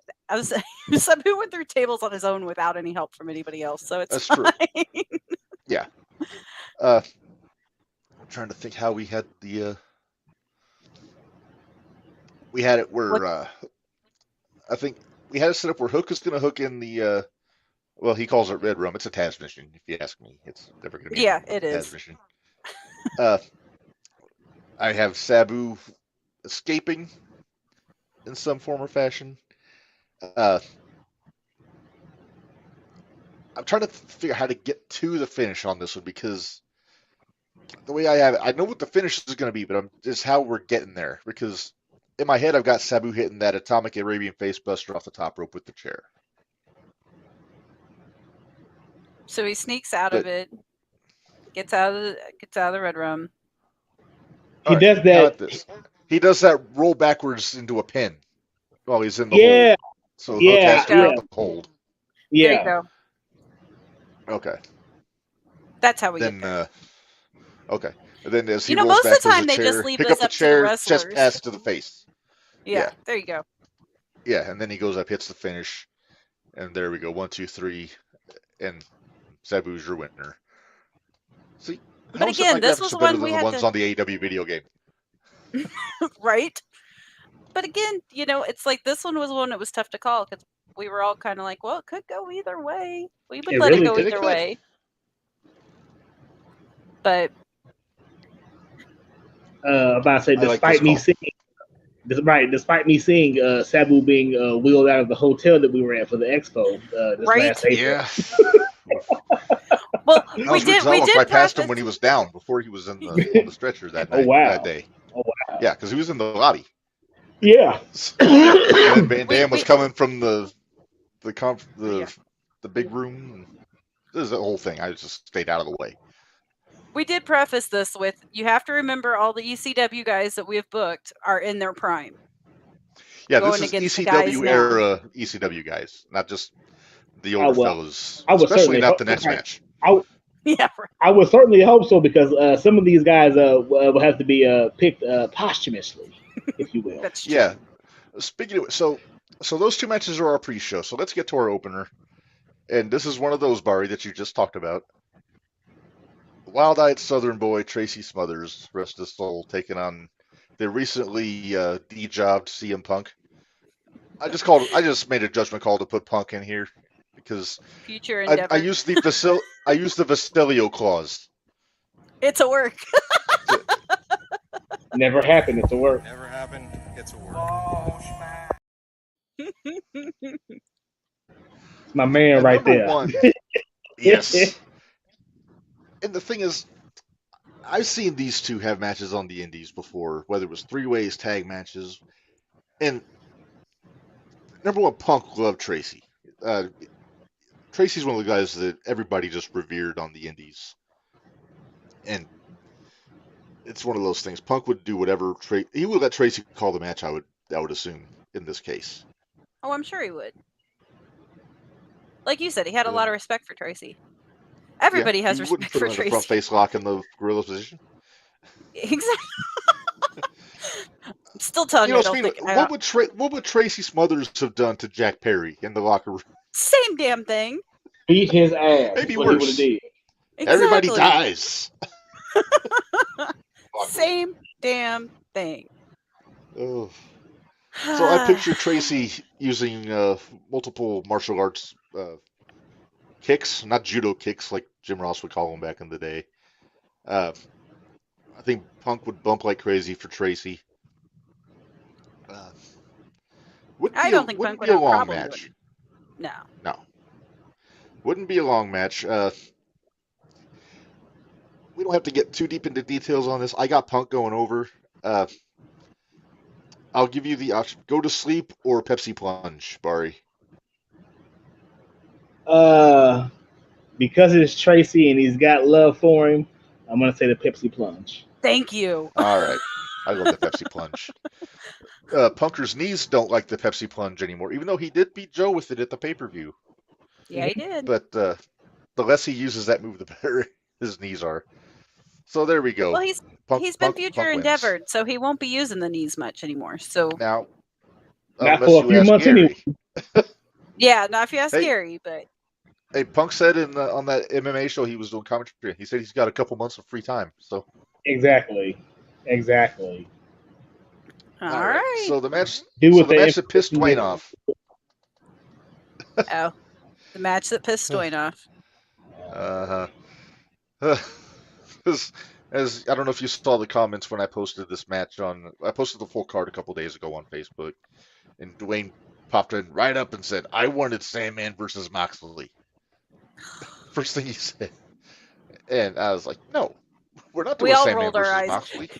We took care of that one in the car. We were like, "No," because we can do better, and I think we did because we've got Masato Tanaka and Jon Moxley, and it's like I told Minders, if Mox wants to no-sell weapons, then Tanaka can oblige him. Yep, he sure in the hell can. And we'll see how much he can no-sell weapons. Mm-hmm. I'm excited. I get concussions just watching Tanaka wrestle. The real question is, and it's a two-parter. The first part, how long will it take Moxley to bleed? And the second part is, how much will he bleed? I'll answer part two first. He's going to be buckets, I think. Oh God, he's going to be a gusher. That's how. Notice Punk went first. That's why Punk went first. He didn't want to wrestle in the blood. Do you blame him? No. Can I answer the first Tanaka, one? Go ahead. 38 seconds. Oh, really? It kind of depends on how long it takes Tanaka to get a chair. That's exactly true. Because I can see these guys starting the match and going outside the ring and throwing fucking chairs in the ring, and then going in there and getting it on. Maybe a table. Yeah, maybe a table. Yeah. It's going to be one of those. Most of what I've seen of Tanaka has been him with Mike Awesome, outside of maybe a couple matches with the Dudleys or whoever. So I think of all the highlights of a good Masato match, whereas most of which involves chairs. You got, I imagine Moxley going to hit him in the head with an unprotected chair shot. Tanaka no sells it. Rolling elbow into the chair, into the face. Maybe that's what busts Moxley open. He loved that wind sprint chair shot on the ramp usually. Yeah. Like you sit Moxley in a chair on the floor, run to the end of the entryway, and just do a full sprint with a chair, just whack him in the friggin' head with it. Can we say one thing? No skewers in this match. I was gonna say I would like to say no skewers. Let's make no skewers. Even Paul Lee didn't have skewers in ECW. Yes, no skewers. You never saw that shit in ECW? No, you didn't. You saw plenty of craziness anytime. Just watch a New Jack match. But any of them. Right. So, you might have seen toasters and cheese graters, but you didn't see wooden skewers. I went back. I watched 95 November. Remember when Dreamer used the VCR? There you go. Even a VCR. But no wood skewers. No wood skewers. No plastic skewers. No metal skewers. No skewers. No light tubes. No weed eaters. No. Yeah, weed eaters didn't happen until XPW, I don't think. But the way I see it, I think both of these guys have concussions at the end of this match. Safe to assume? Yeah. Safe. Very safe. If one of them is not completely broken. They have concussions at the end of the match, taking years off their life. Uh-huh. Hey, Mark, you know that bump I, card? You know that bump card T-shirt we have? uh-huh. It's gonna be full on all of them, on both. It's Yeah. gonna be full and void. Yeah. Oh, AJ chiming in, no syringes either. I say absolutely. I hate the syringes. That might be the only thing I hate more than the skewers is the syringes. Ugh. Thanks, Thumbtack Jack. But anyway. So I imagine Mox takes the tornado DDT on the chair. He takes that the diamond dust, that flipping stunner that Tanaka does. It's so cool. But in the end, he's gonna hit the Death Rider, and I think he's gonna get the win on Masato. So put up your winning logo. All right, I was making sure I got confirmation that was okay with you guys. Oh yeah, that's fine. All right, there you go. Moxley wins. I should have gotten a picture of him bleeding for this part. You should have. I should have, but okay. I dropped the It's ball. all right. It's all right. All right, because they kind of forgot which order the match was in. Our next one, and Bari, this I told Menders, this is the one I think I've been looking forward to postulating on the most out of all these. FTR and the Eliminators. FTR forgot that they wanted to go on before Moxley, so they have to roll around in the blood a little bit. Yeah, sorry guys. Maybe why can't we just well, it is ECW, so never mind. I mean, they changed the map for the last time, but that was AEW, so we got Tony Khan money. We're changing the damn map. Yeah, we're changing the damn map. Yeah, I imagine Paul Lee built Tony out of a good amount of his money for this show. Yeah. Like he was a dairy cow. Uh-huh. I was like we discussed, everybody that I talked to thought it was going to be the Dudleys and the FTR. I think the Eliminators makes for a better matchup. I agree. From a technical standpoint. Yes. Because you got your classic wrestlers in FTR, then you got the Eliminators who throw in the martial arts element to it. I don't think FTR would quite know what to think of Cronus doing all the flippy shit, being 265 pounds. Yeah. No flips, just fists. I do think Cronus will hit a 450 on one of them, probably cash. I was say it has to be cash.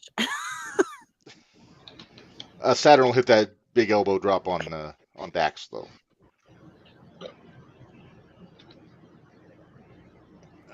Let's see. Finish wise, I think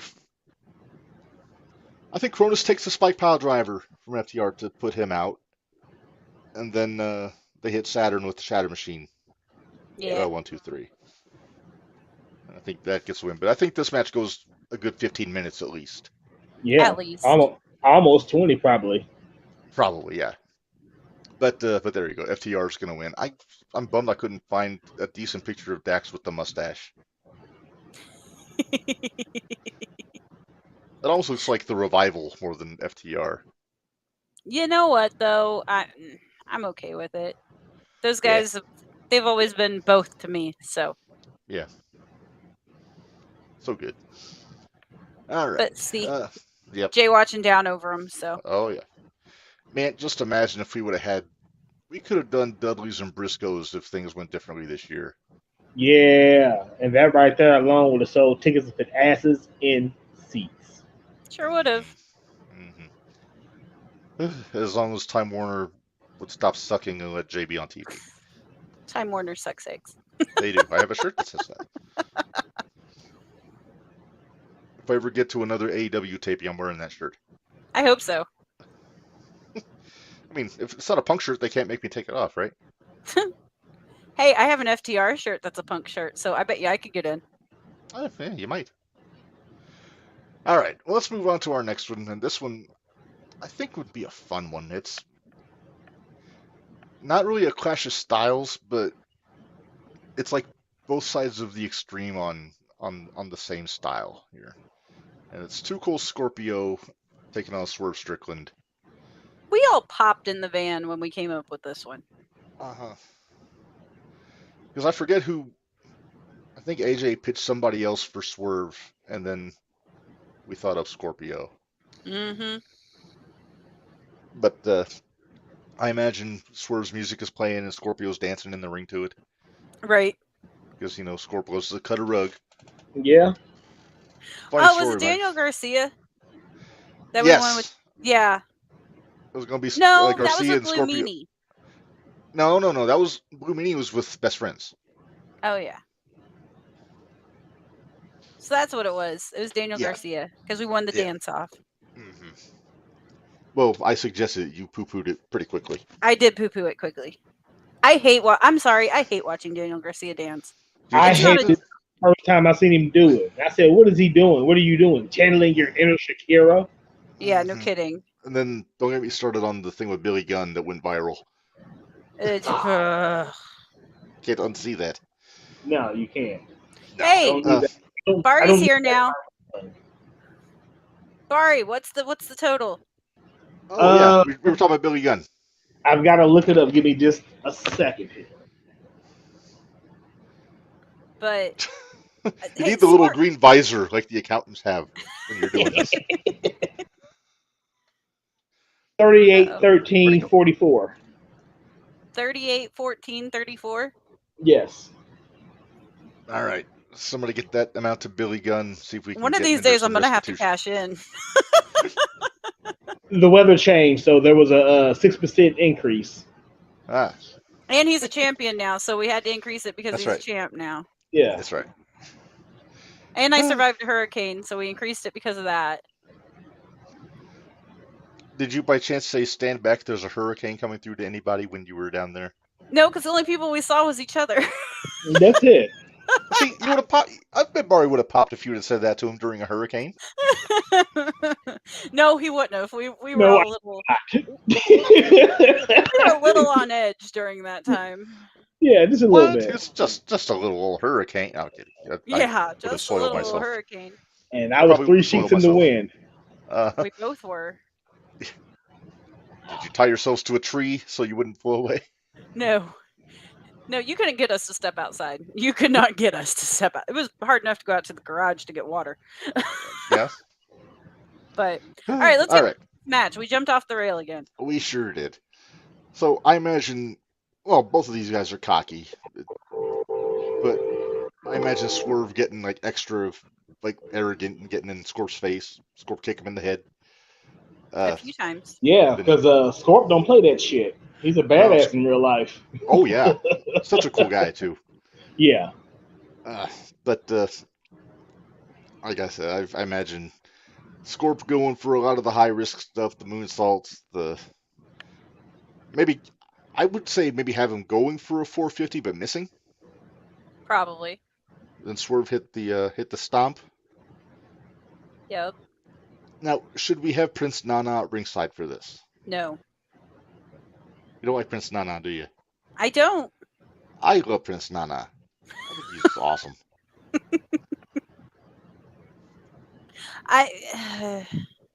It gets too goofy when he's out there for me. But he's a little goofy, but that's my opinion. He's a little goofy, but he's the loud mouth that wrestling needs. Yeah. But we could potentially get a Nana versus Scorpio dance off. Yeah, we could. But we saw Nana cutting the rug in the ring on Wednesday before the Bucks kicked him in the face.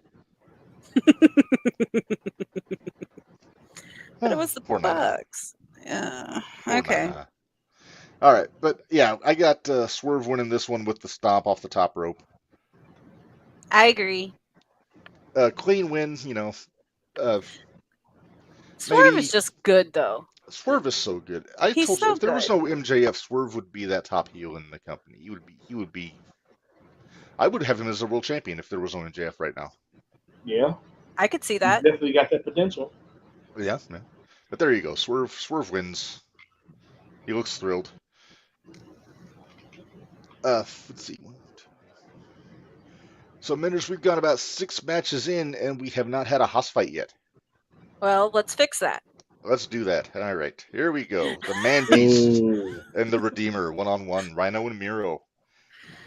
This is another one of those pick'ems where we would have been happy with either one of these guys winning.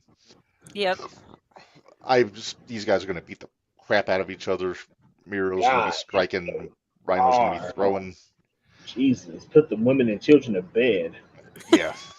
And remember, this is 1999 Rhino. This isn't Impact Rhino. This is badass Rhino. This is Man Beast Rhino. Yes. Yeah. And unfortunately, this is not Bulgarian Brute Miro. This is the Miro. Redeemer Miro. Right. If it was the Bulgarian, I think I would have been happier if it was the Bulgarian Brute because, jeez, he was so good then. Oh, yeah. The way I see this match ending, Rhino goes for a gore through the table in the corner. You know, that was kind of his jam. That was his thing. Miro moves, so Rhino takes the table into the corner. Miro hits that. Does he still call it the Machka kick? That's what we're going to call it because that's all we've ever. Right. Yeah. So Machka kick accolade, but I'm going to have Rhino passing out. I don't think ECW Rhino would have tapped out. Nope. I don't think so either. No. So I got Miro winning this one. He will have earned it by referee stoppage. We'll say this was Remsburg refereeing this match. Okay. All right. So Miro takes this one. I made a judgment on our next match. I wanted to add a little sizzle to it, and you guys okayed it. Mm-hmm. So we're gonna have number one, dream match for me. I wish this would have been able to happen. Eddie Guerrero and Jay Lethal. Mm-hmm. I made the suggestion today that we make this one 2 out of 3 falls. And we all jumped on the bandwagon. Yes, we did. All right. So, and we had to think about how we were going to do this. We agreed no Jeff Jarrett, no Sanjay Dutt, no Satnam Singh at ringside. Which is fine. Because this has to be one-on-one straight up between these two guys. And then Lethal will get lost. If they're out there, though, Lethal would get lost in the hoopla. Right. It'd just be exactly. Circus. Yeah. Here you got just a pure technical potential masterpiece between these two guys. Now it is Eddie Guerrero, so I think we agreed the first fall it was going to be the Eddie chair magic with the referee. Yes. Throw Lethal the chairs and take a bump. Referee turned around, sees Lethal holding the smoking gun, call for a DQ. So Eddie gets the first fall there. I had an idea. Pure Eddie style. So. Oh, absolutely. However, I think there's going to be a 30-second rest period between falls. So I think in the rest period, as Eddie's getting up, then Jay just waffles him with the chair. Just knocks him on his ass. Can't be DQ'd. It's rest period. Right. Gets rid of the chair. Ring the bell for fall 2. Lethal hits lethal injection. 1, 2, 3. Just like that, Right off the bat. Okay. Yeah. Now, it had been suggested to us that Eddie should employ the lasso from El Paso in this match. The old leg lock. He didn't use that in ECW, so I figured we would try to stay true to ECW Eddie here. Except for he didn't really do the cheating, but it's Eddie. You got to do the cheating a little bit. Eddie. You got to do. You got to do the cheating. So I'm thinking Lethal's going to go for a figure 4. He's a player guy. So figure 4 into a small package, 2 count. Then Lethal's going to go for the lethal injection again. He's going to miss it. Then I say Eddie hit brainbuster, frog splash, 1, 2, 3. And that's the third fall. Yep. And I got this match going about 30. It should. It should go 30. All right. If not a little longer, but... Well, we've got a lot of matches. Yeah, I know. Because the next match is going to go a little long, too. But here we got Eddie. Eddie's our winner. I love Jay Lethal, but I think it's got to be Eddie here. Yes. Definitely. Yeah. All right. So that match went 30. This one, I think, is probably going to go just as long, if not longer. Jerry Lynn and Bryan Daniels. Pack you a lunch. It's going to be a lunch. Yes. Hold for hold, I think this is going to be just a masterpiece. Yeah. You got both these guys are just loaded with grit. They dish it out. They can take it. They go hold for hold, wrestling, counter wrestling, just everything that a wrestling purist wants in a match. Yeah. And not so much of all the hardcore. I know ECW is built on hardcore, but not always. so much of the hardcore. But the fans enjoyed the pure technical wrestling just as much. I mean, you watch the stuff with Benoit and Malenko and Guerrero, and later on, Anarchy Rules, Jerry Lynn, and Lance Storm was just a pure wrestling clinic. The stuff with Van Dam, except for the chairs, there wasn't a lot of hardcore stuff in those matches with Jerry Lynn. No, it wasn't. It was a lot of technical savvy counter wrestling.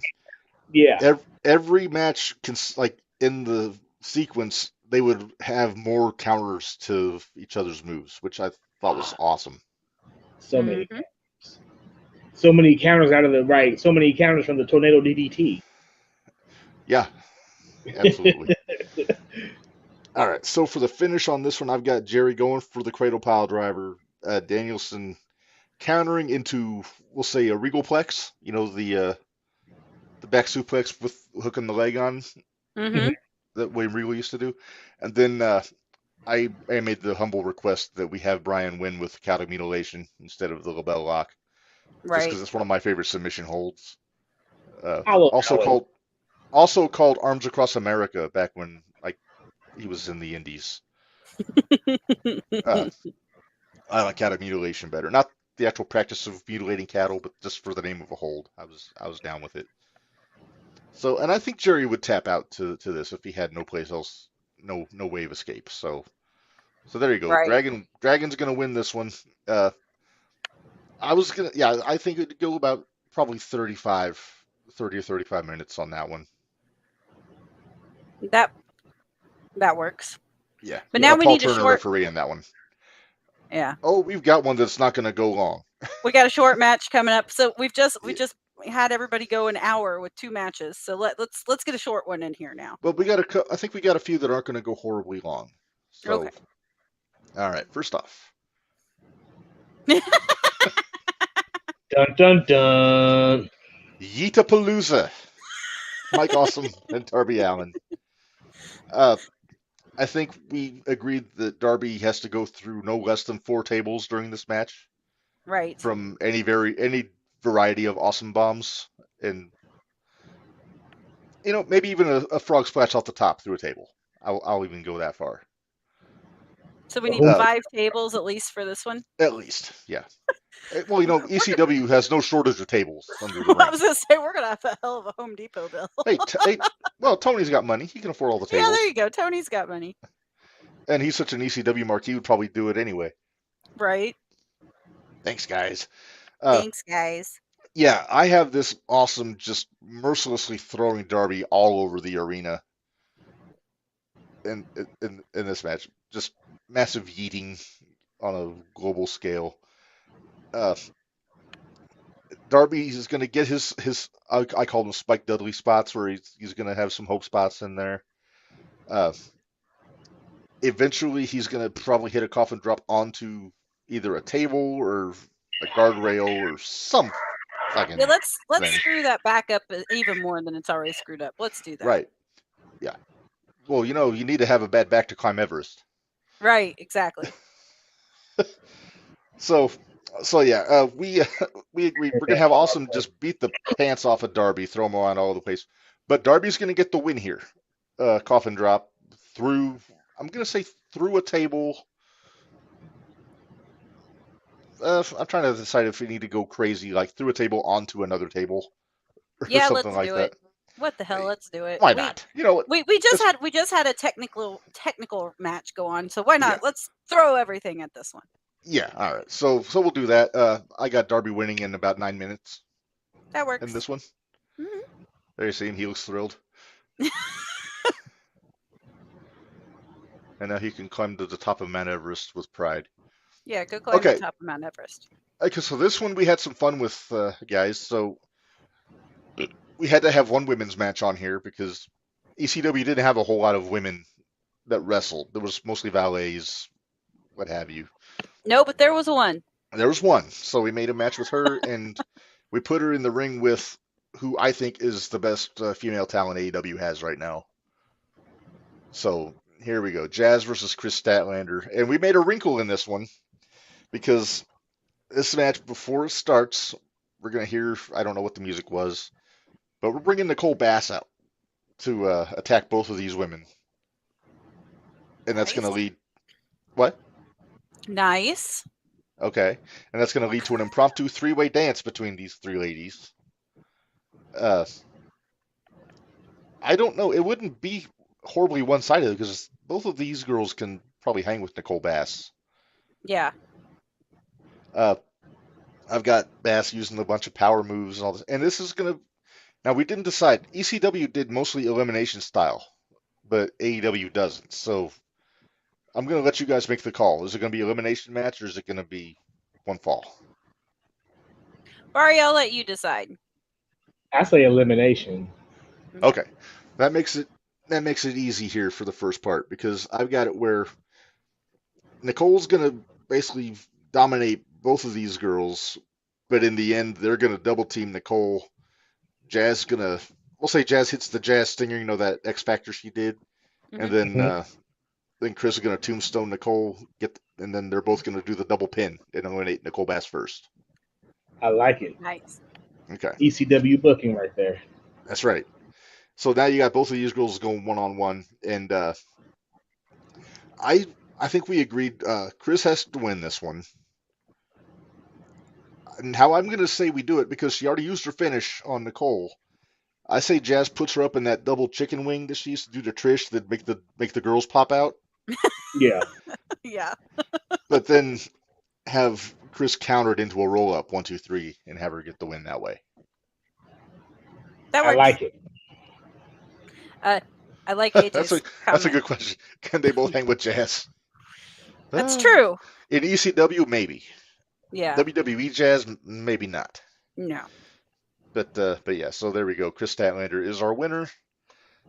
And now we move on to maybe the match that steals the show here. And again, this won't probably be a horribly long one.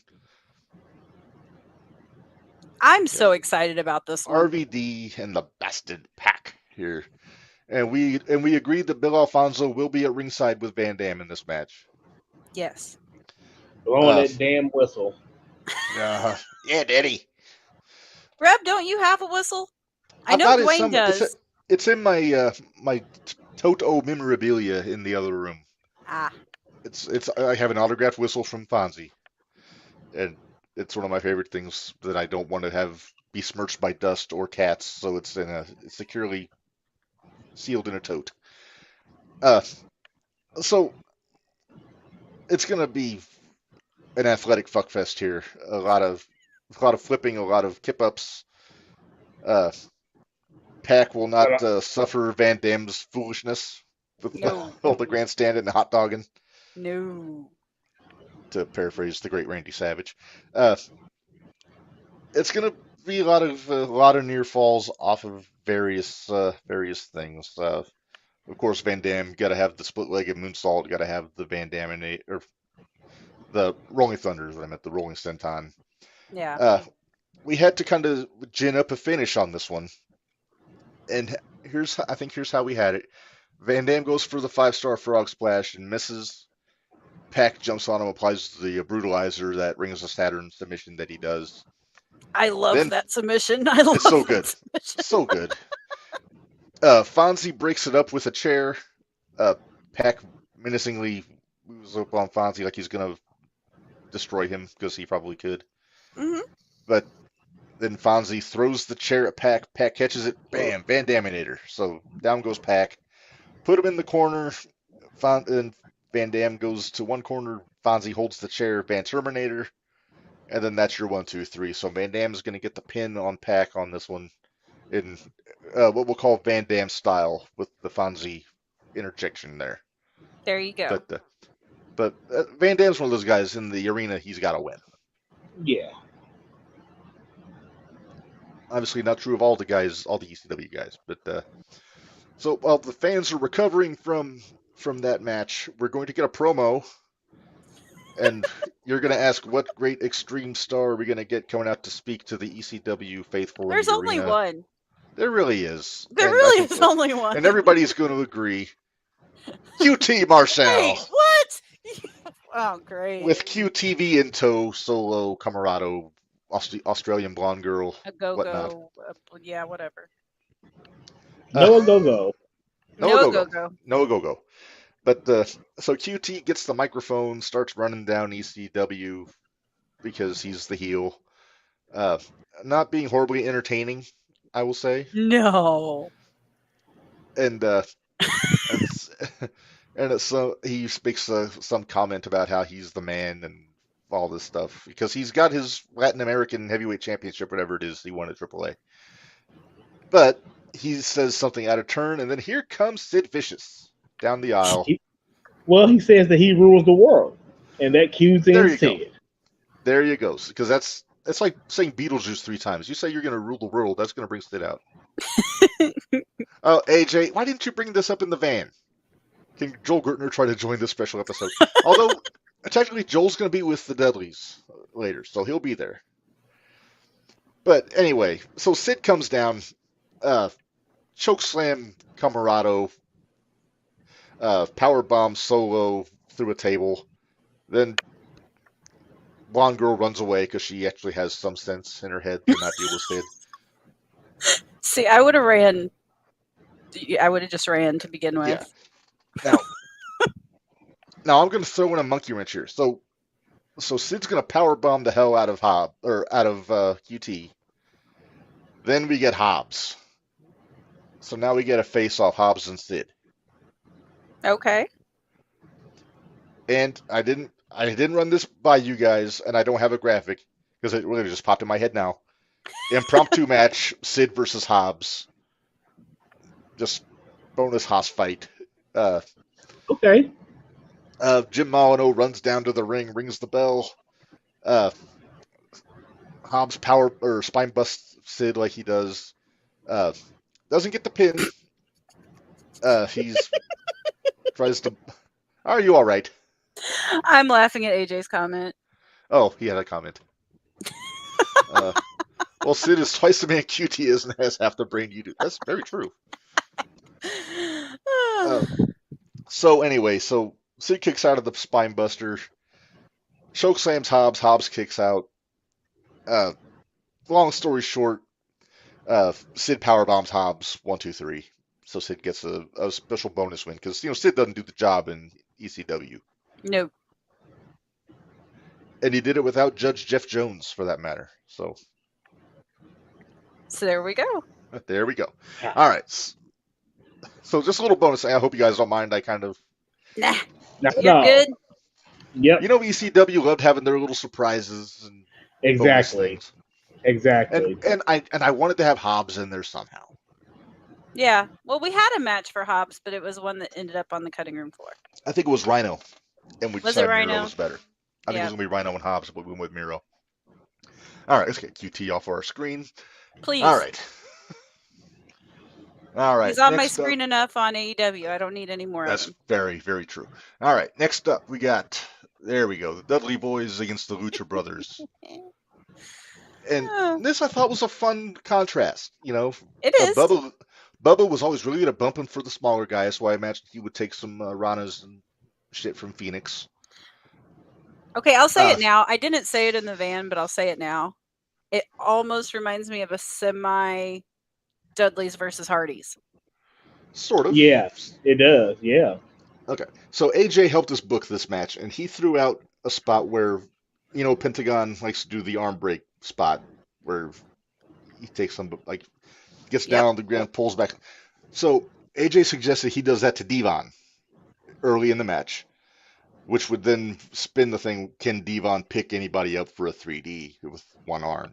Right. So that's your, but, and now keep in mind, the Dudleys are still heels at this point, because the Dudleys could get heat with one leg in ECW, especially if their mouths are still moving. Exactly.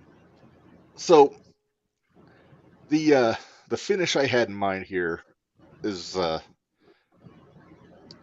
so Devon's almost useless. He's not doing much. It's mainly Bubba, and then it eventually winds up being where Big Dick Dudley's going to interfere. because he's always there. He choke slams Phoenix out of the ring through a table. I'm sorry, I listened to Corny this morning. But so Big Dick sends Phoenix out to a table. Then goes for total penetration on Pentagon. Pentagon counters it into a DDT onto, like, say, a chair. But then as Penta's getting up, then we get the 3D. 1, 2, 3, Dudleys win. Post-match, because it's the Dudleys and it's ECW, they continue to beat the piss out of both of them until Natural Born Killers comes over the PA system. Here comes New Jack. Weapons, shopping cart, swagger, all that good stuff. And he basically just runs through the Dudleys' guitar shot with the... I never did figure out, was that like flour that he poured into the guitars when he... It was either flour or baby powder. Okay, maybe it was baby powder. He'd have like maybe a stop sign, a computer, of who knows, of maybe a hoverboard, if this is like today's vernacular. Hitting people with all of it. No Ginsu knives. We don't want cutlery with New Jack. No cutlery with New Jack. He will have the staple gun though. We don't trust New Jack with knives. Just saying. Yeah. But anyway, so New Jack clears the ring. Dudley's bail. He gets the big spot, but the Dudleys still win. So there you go. They are the wieners. AJ says, "Damn, I love New Jack." Me too, but I don't need to see him wrestle. I was happy just seeing him doing the run-ins. Yeah. There's so much that can happen when he wrestles that it makes me nervous. Yeah. Especially if he has a grudge with whoever he's in the ring with. Yeah. Right. And the fact that TNA got him to do business for a while is beyond me. That's that's impressive. Pretty paycheck. Yeah. Pretty paycheck. Yes. Oh yeah. Yeah. Don't need to worry about those justifiable homicides when you're working for TNA. Right.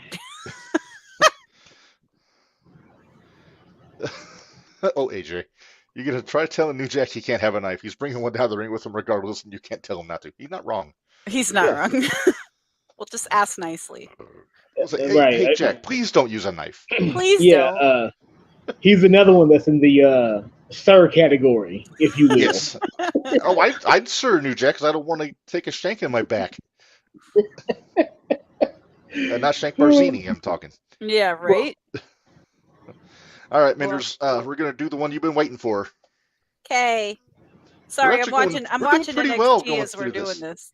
Oh, I'm watching NXT as we're doing this. We're actually almost to the end of the card. We got 3 matches left, so we're doing pretty good. We're doing good. All right, the crossover tag team match. Dreamer and Eddie Kingston against Raven and Chris Jericho. Now, Menders, when we were talking about this at the top of the show, we were wondering how Raven and Jericho were going to coexist. Yes. Barry, we want your input. You want my input? Yeah, yeah. Tell me what you think first, and then I'll tell you what I'm thinking. Jericho is going to be on Jericho's shit like Jericho does, and eventually Raven's going to get sick of that, and he's going to hit it with an even flow and walk the hell out. No, see, now I had a different finish, but I do think he's not going to put up with Jericho's shit. We're all in agreement there. We all said that. We all said Raven's not putting up with his shit. I imagine at the bell, Jericho tries to big league Raven, and Raven just ignores him and just does what he wants anyway. Right. There will be no tags in this match. It's going to be a 4-way free-for-all. Raven and Tommy are going to pair off, Kingston and Jericho. All the greatest hits, all the weapons, all the gaga, all that stuff you expect. I just watched the Dreamer Funk Cactus Raven match about an hour ago, so I've got this fresh in my head. So any number of creative weaponry you can imagine. The finish I've got Kingston getting taken out, maybe through a table. With a sign that says "Please use my sign." No, that got used on Jericho earlier by Dreamer. Oh, okay. Okay. The "Do not enter Dreamland" sign. Yeah, do not enter sign. But anyway, it winds up coming down to Dreamer trying to fight off both guys, and gets Jericho out of the ring. So it's him and Raven. Dreamer goes to hit the ropes. Jericho waffles him in the back with Floyd, with the baseball bat. Mm-hmm. And then he stumbles into an even flow 1, 2, 3. Raven pins Tommy again because he has to in the arena. Yes. So then when Jericho comes in to celebrate with Raven, Go on. then Raven hits the even flow on Jericho. There you go. Yes. There you go. Yes. Jericho gets too chummy with Raven. Raven just drops him on his head. And the crowd goes nuts. Exactly. You know what? Crowd goes banana. It was so funny. Beulah will be there, but I don't think she would be, and she would factor in. She might DDT Jericho at some point in the match. Mark, did you know that Bari has made Raven pop? I did. I've heard this story, but I'd love to hear it again. Go ahead, Bari. You tell it, Minder. You seen it. I did see it. We're at Dreamwave. We went to Dreamwave to see Raven. He was up there. Tommy Dreamer actually made an appearance there, too. That was like the big shock of the night. We were all, holy crap, Tommy's here, too. Didn't Raven drop him on his head? I think so. Raven did much. Not that night. They beat up, whatever mid card heel they have there. AJ, who is that guy? You know, what? Their version of QT Marshall. Yeah, but it's AJ knows the guy's name. Don't know that guy. Mr. Buns of Steel. Anyway, yeah, Buns of Steel. That's Mr. Buns of Steel. Yeah, Mr. Buns of Steel. But anyway, I wasn't there. Billy wasn't there, but whatever. You got your money. We went to go get our picture taken with Raven. Jay Fowler. There you go. It was Jay Fowler. But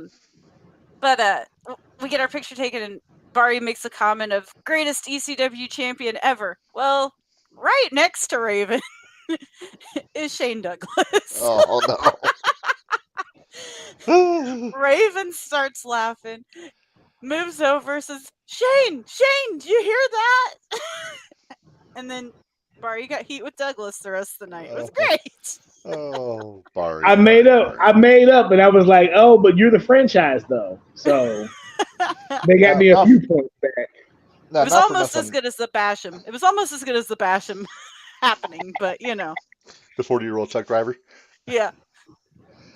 Now, not for nothing, I do think Shane Douglas is the greatest ECW champion of all time, but that's just me.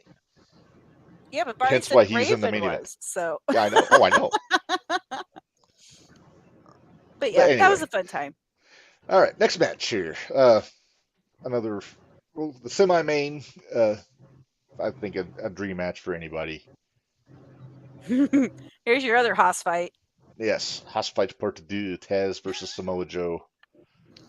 I imagine these guys won't be snapping each other in the ass with their towels, that's for sure. No, that won't be happening. I imagine an epic stare down at the beginning. Of course. Oh, Bari, here you go. I said I'll kiss my ass. I meant Bari too. Shane Douglas, probably. He says. Yeah, he said it. God damn it, kid. All right, so I picture the match starts with the stare down in the middle of the ring. A lot of trash talk because both those guys like to talk trash. Mm-hmm. Throwing hands early. Taz knocks Joe on his ass with the clothesline. Joe gets up, hits him with a mafia kick him right in the face, knock him down. Standoff. Then we get into kind of the hold for hold stuff. The suplexes, the chin locks, the holds, the submission holds, all that stuff. Joe has to do his walking away, so we need Taz to jump off the top rope for something. Taz never climbed the ropes. I know, but we need that move at some point. It's my favorite Joe move. If he was wrestling Van Dam, maybe. All right, I'll let it slide. We don't have to have this is serious business, Menders. This is a Haas fight. Serious business, exactly. No aerial offense in Haas fights. AJ has a good point. Oh yeah, here we go. The pop when Taz suplexes Joe for the first time in the match. Yeah, because he's probably going to land very high on his shoulders. Very high. In an unsafe manner, some would say. Mm-hmm. Mm-hmm. But then Joe would just get up and do it to Taz. I was going to say, if Not that I'm a wrestler by any means, but if I had to take a suplex from anybody, these would be the two guys I would trust. Just saying. I don't know. I don't know about that. I don't know if I trust would. Taz. I don't know if I trust Taz. I'm Taz's height. It'd be all right.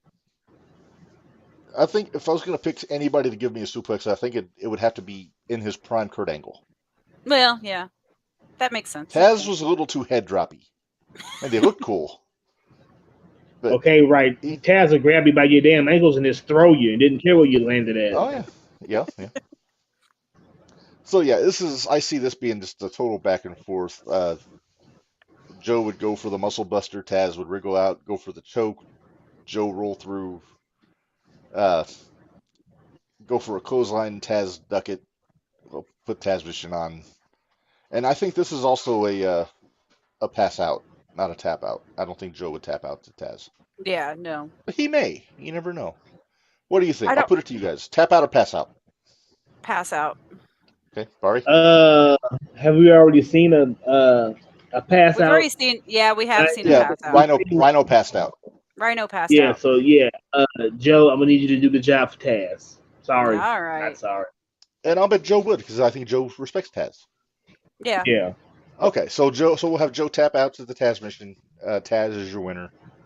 They would do the handshake after the match. You know, they do the respect. I'm thinking Joe versus Kabashi style. There you go. And so then Taz gets the win. He has to get a win back for the family because Hook lost. Right. All right. Now to paraphrase Mark Henry, it's time for the main event. But I'm not a floating head in the middle of the screen. So you're a floating upper torso. It's all good. Yes. All right. So here we go. Main event, non-title match. The franchise, Shane Douglas and MJF. And we were talking about this. The promos and the build-up to this match would be phenomenal. Yes. As long as MJF doesn't go, well, back when I was a little kid, I'm tired of those promos. Right. And then Shane would have to watch his language. Yeah. Nah. Put the 7-second delay on there. Wait, isn't this a pay-per-view? I guess it is. So if it's on pay-per-view, it doesn't matter. Fuck it. All right. Very true. Yes. I say I say give him 7 minutes before the match starts to cut a damn promo. Really get him in. Well, Shane would cut the promo in the ring before the match. Yeah. Cut my fucking music, he'd say. Of course, Francine's there with him. She's so cool. She was awesome. Did you get to meet her at the expo last April? We didn't get to meet her, but we saw her at the... She was very nice. Well, Bari might have. I didn't get to meet her, but I... Yeah, I didn't get to meet her. I went to that, the panel. Panel, yeah. That's the word I was looking for. Thank you. Yeah, after the panel was over, she and Shane were at the same table in the main room. Ah. So we got at the ECW table? For a bit. Are you bringing your flag this year? I am going to, because hopefully I'll have the money to afford all the autographs that I need for There you go. How many did you get last year? Any? None. I just decided to hold off because I had to make sure I had money for the photos and things that I wanted to do with all the guys. Then we need to make a special request to Heather. We may have to have Heather back on before the expo again. We need to have Heather back on before the expo. She was so much fun. So, just getting off on a slight tangent here. I don't know if you heard this, but Bubba and Devon are taking select bookings for signings and wrestling as a team going forward. Oh. I saw the tweet that Billy put out saying that to that effect, and I may have retweeted it to the expo people. Nice. Maybe we can get them at the expo next year, hopefully. You mean no Mick Cardona? Well, he'd be there too. He's got to be. He's the champ. Oh yeah, he's got to be the champ. I forgot. He's got the damn belt. Along with like 4 more from what I've seen in House of Glory. He'll be there with his little stupid hat on, this stupid vest. Hey, he was a nice guy. I've met him twice, and he's always been cool to me. Yeah, well, I like. As a heel, he's an effectively unlikable heel. Don't get me wrong. He is. I like Great too, but nobody cares. All right, should we get back on topic here? Oh, sure, why not? All right, so I imagine. Oh, look at that. Hey, is that AJ's wrestling buddy? Yeah, he still hasn't got it yet. Oh, there's a comment. I shudder to think what this is going to say. Oh, Yeah. I knew that was going to be where's what he would Kane with say. a wheelchair when you need him? I've got the wheelchair. Hopefully I won't need it after tomorrow. There you go. So in this match, I imagine they're both going to try to out-heel each other, like with all the dirty tricks you can imagine. Yeah, of Even course. even though Max is technically a babyface right now, he No. says it. He's still a scumbag. So What he's doing right now reminds me so much, though, of when Austin was still heel, but everybody loved him. mhm, That's what this is right now, and I love it. yeah. That ended up disastrous. Yes. All right. So thinking about the finish on this one, like I said, it's just going to be a rule-breaking clinic between these two guys. I've got it where Max goes for the ring, and before he can throw the punch, then Candido hits the apron to distract him. Mm-hmm. So then Candido gets knocked out with it instead of Douglas. But while he's dealing with Candido, here comes Bam Bam, and I saw you light up there, Minders. I love Bam Bam. So you'll like this. So here's how I have it in my head. Bam Bam hits Greetings from Asbury Park on MJF, lays him out. Here comes Adam Cole. He tries to step up to Bam Bam. Bam Bam just picks him up and tosses him into the fourth row. Yeets. Spike Dudley style. Yeet. Yeets. Yes. But he doesn't get caught up on the rope. There goes that word again. Yes. Then Bam Bam or MJF crawls over, hits him with a low blow, so Bam Bam's out. So he rolls out. And then when he gets up, then Douglas gives him a belly-to-belly suplex, 1, 2, 3, and he gets the win in this match. Works. Issues, concerns, comments? The devil gets franchised. MJF, Max still looks strong. You know, he got it took the triple threat to beat him. Yeah. But there you go. The franchise is our winner there in the main event. The ECW fans go home happy. Yeah, and he got his ass franchised. Yes. In my best Shane Douglas voice.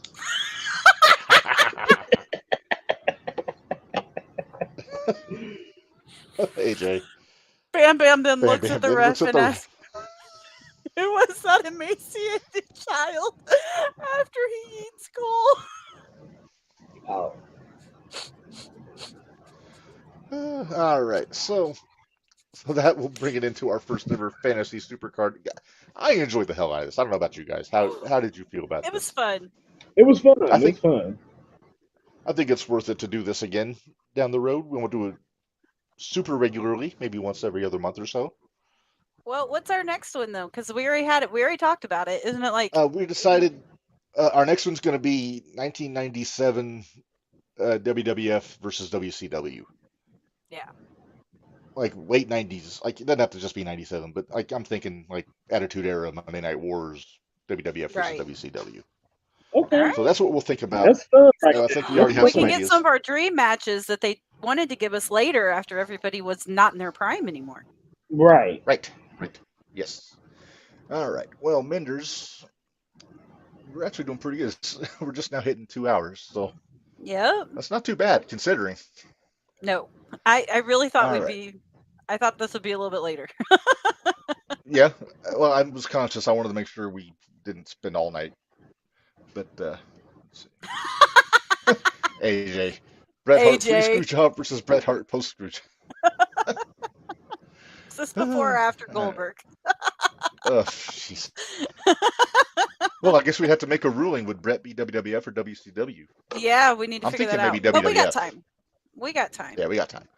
All right. Well, we got some more business to take care of, guys. And with that, we're going to go to this.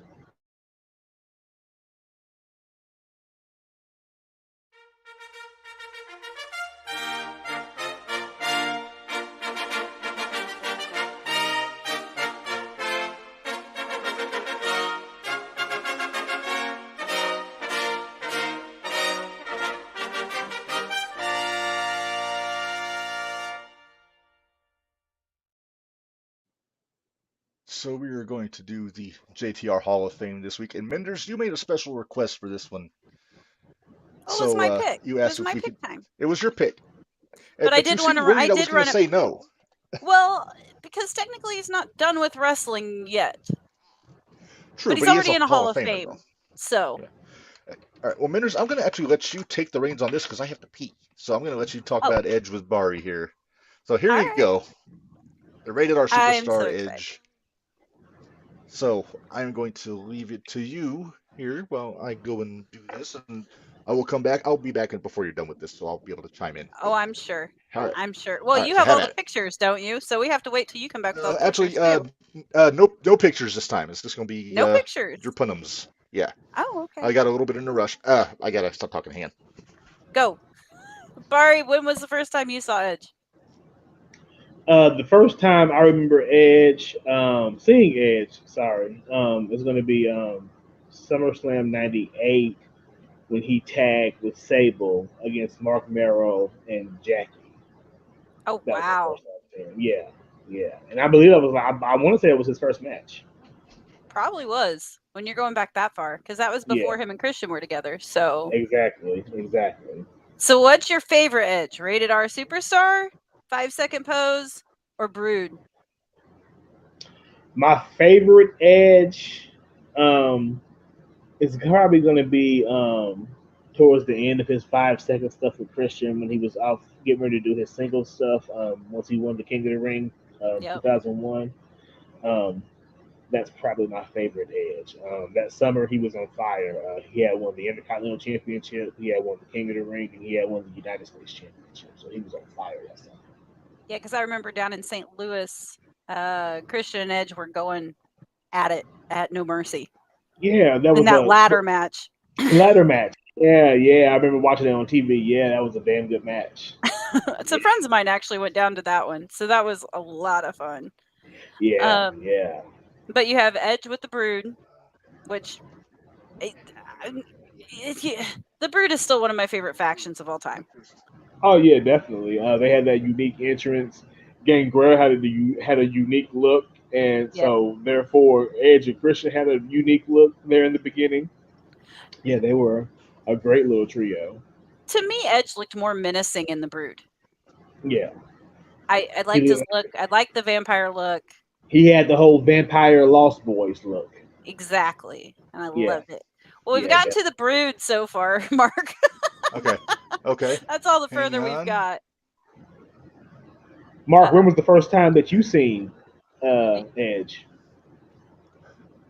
First time was right when he debuted in WWF. Actually, you know what? I was wrong. I do have some pictures. But there you go. There we go. And I have 2/3 of those people's signatures. Yes. 2/3. I need Edge. I still need Edge. Of all people. Of all people. But I've got Christian and Gangrel, so now I just need Edge. Yeah, but my first time seeing Edge was right around SummerSlam 98 when he was Sable's mystery partner.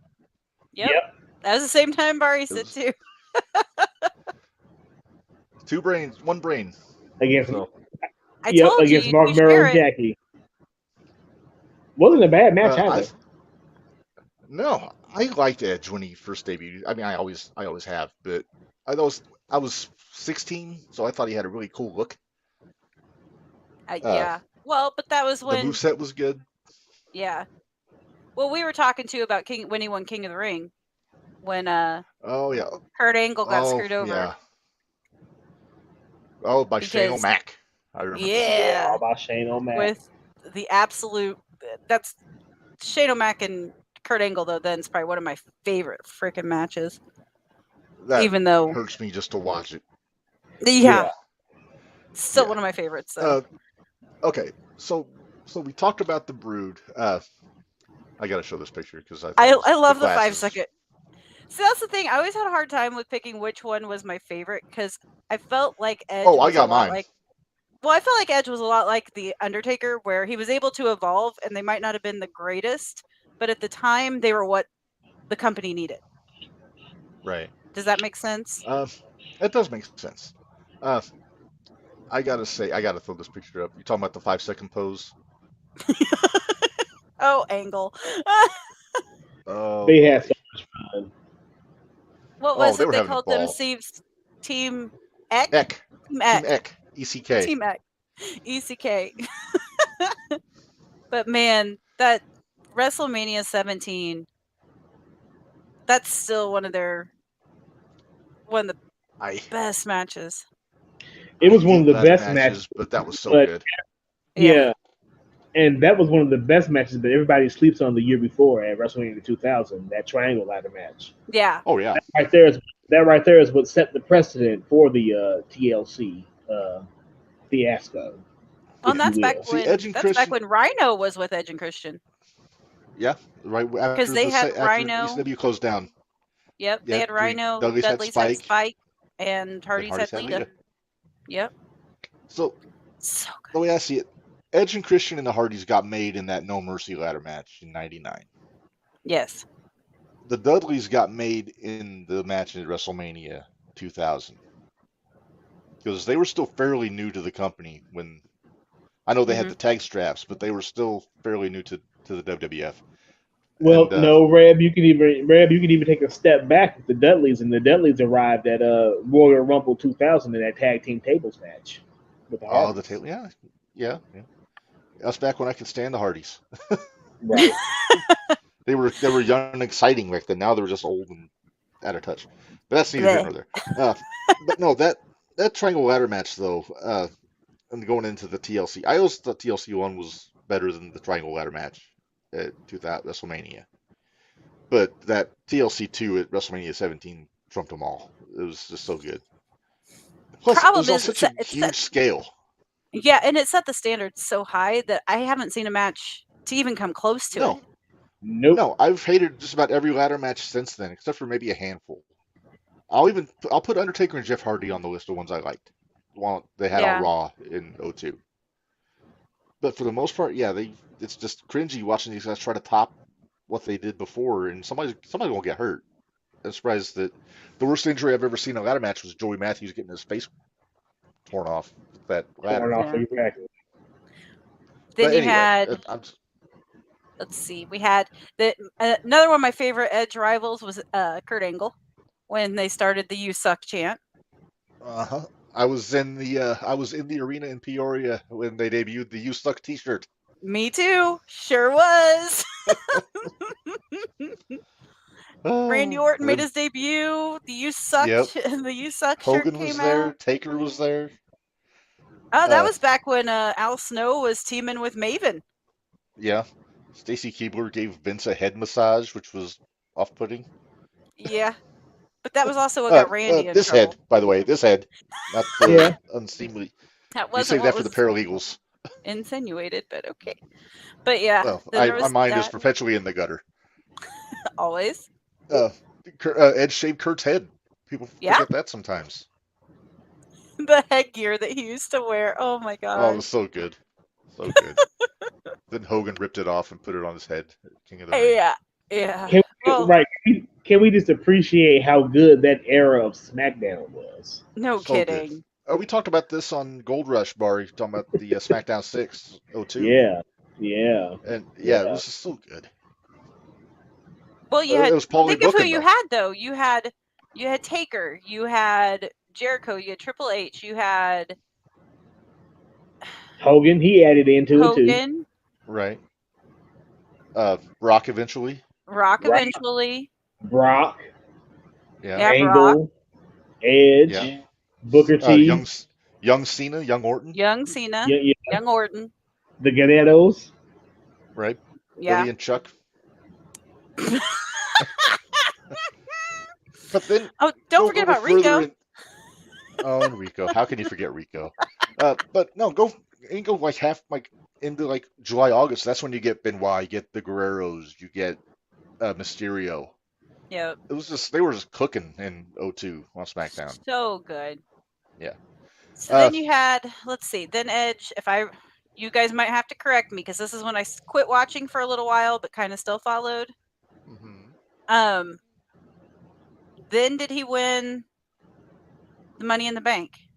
No, after '02 he broke his neck, so he was out Okay. for Yeah, about a year. and he was gone Okay. So he for a Is that missed when he year. all came of back for the '03. Rumble?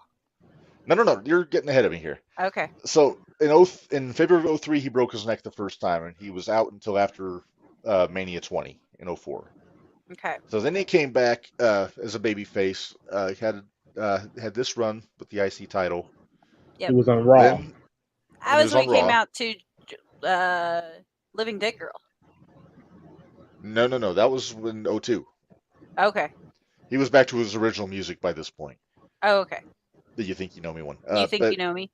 right, but he had feuds with Jericho and Evolution on Raw. Won the tag belts with Benoit a couple times. Uh, then he turned heel, and then that's when he started kind of morphing into that like ultimate opportunist Edge.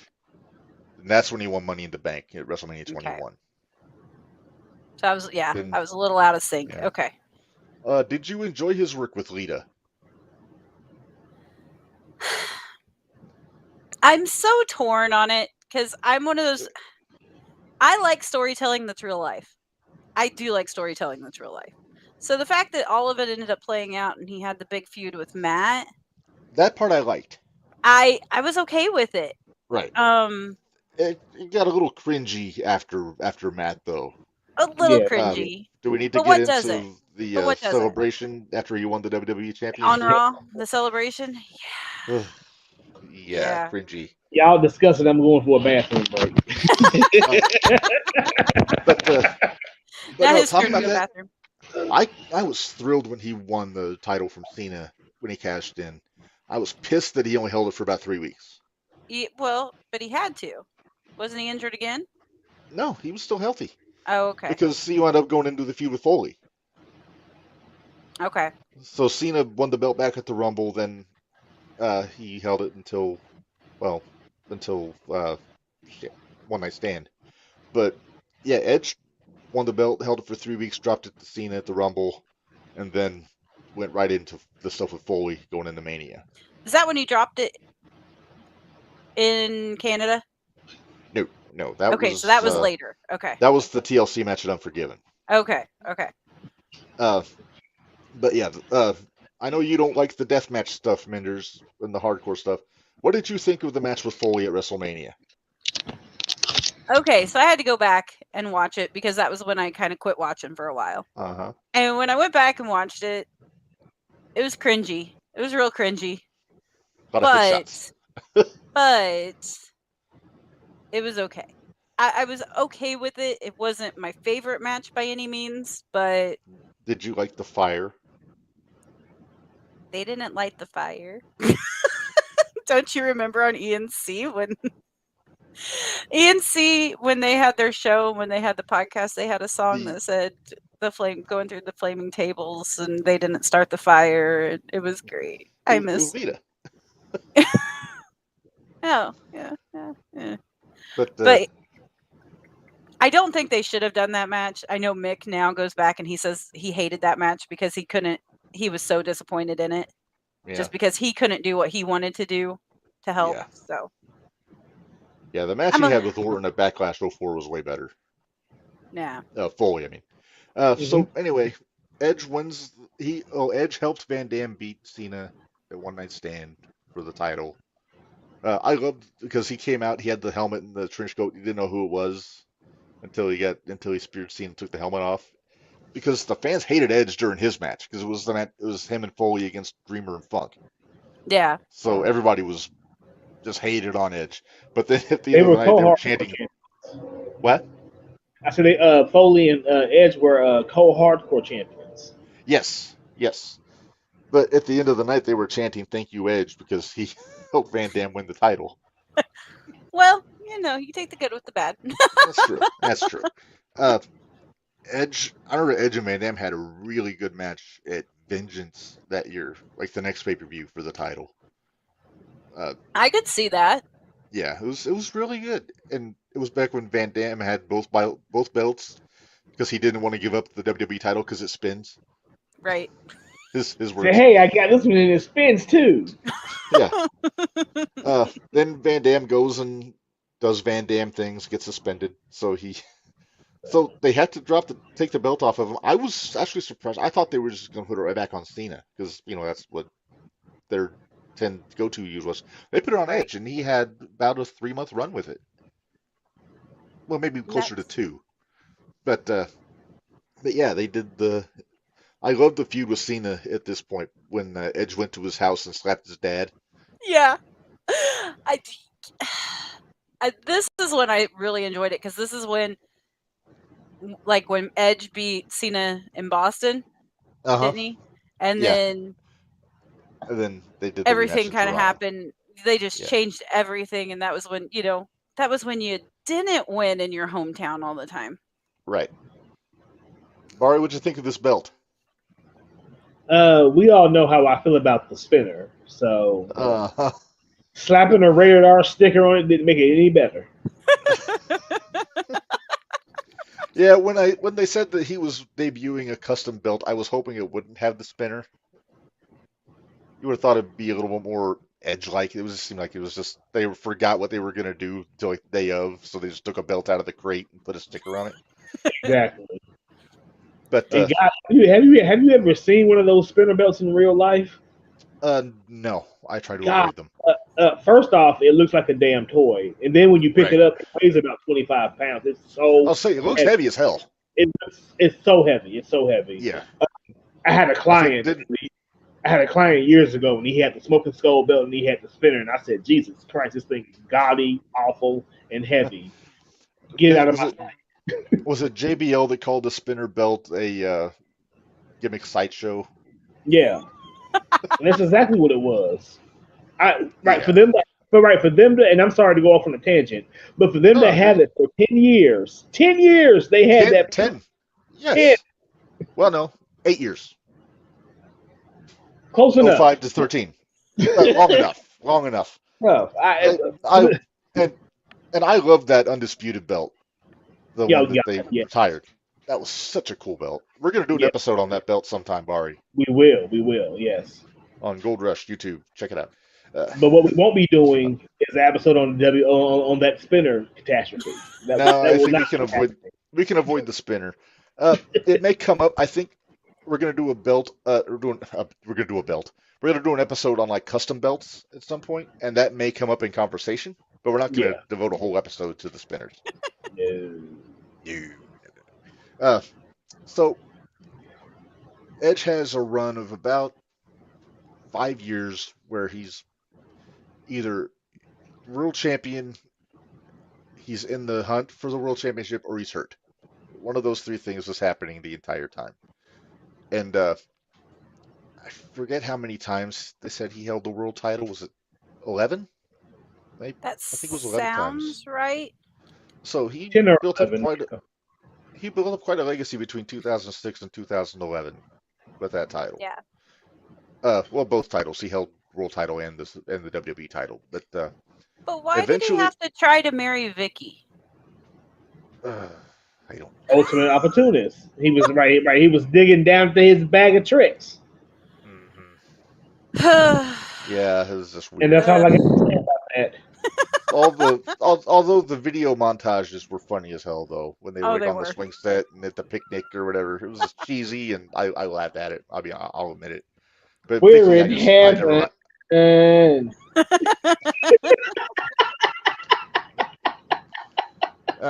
So we got to bring it up, Minders. The night after WrestleMania 27, I think it was. I cried.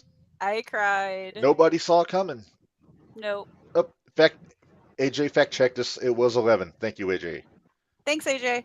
Yeah. It came number one. He was a SmackDown guy, so he was coming out on Raw, which I thought was weird at first until he made his announcement. Just took everybody by surprise. Nobody knew. I mean, we all knew he had neck problems, but nobody knew how severe they were at the time. And then he went bye-bye for a while.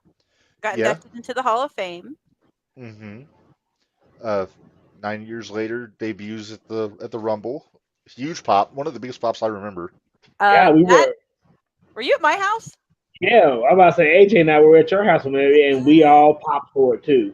So I was Remember watching the at shirt Nudge's I was house. wearing? I remember Yeah. the shirt I was wearing because it Yeah. had been speculated he was coming back. So I was like, What shirt were you wearing?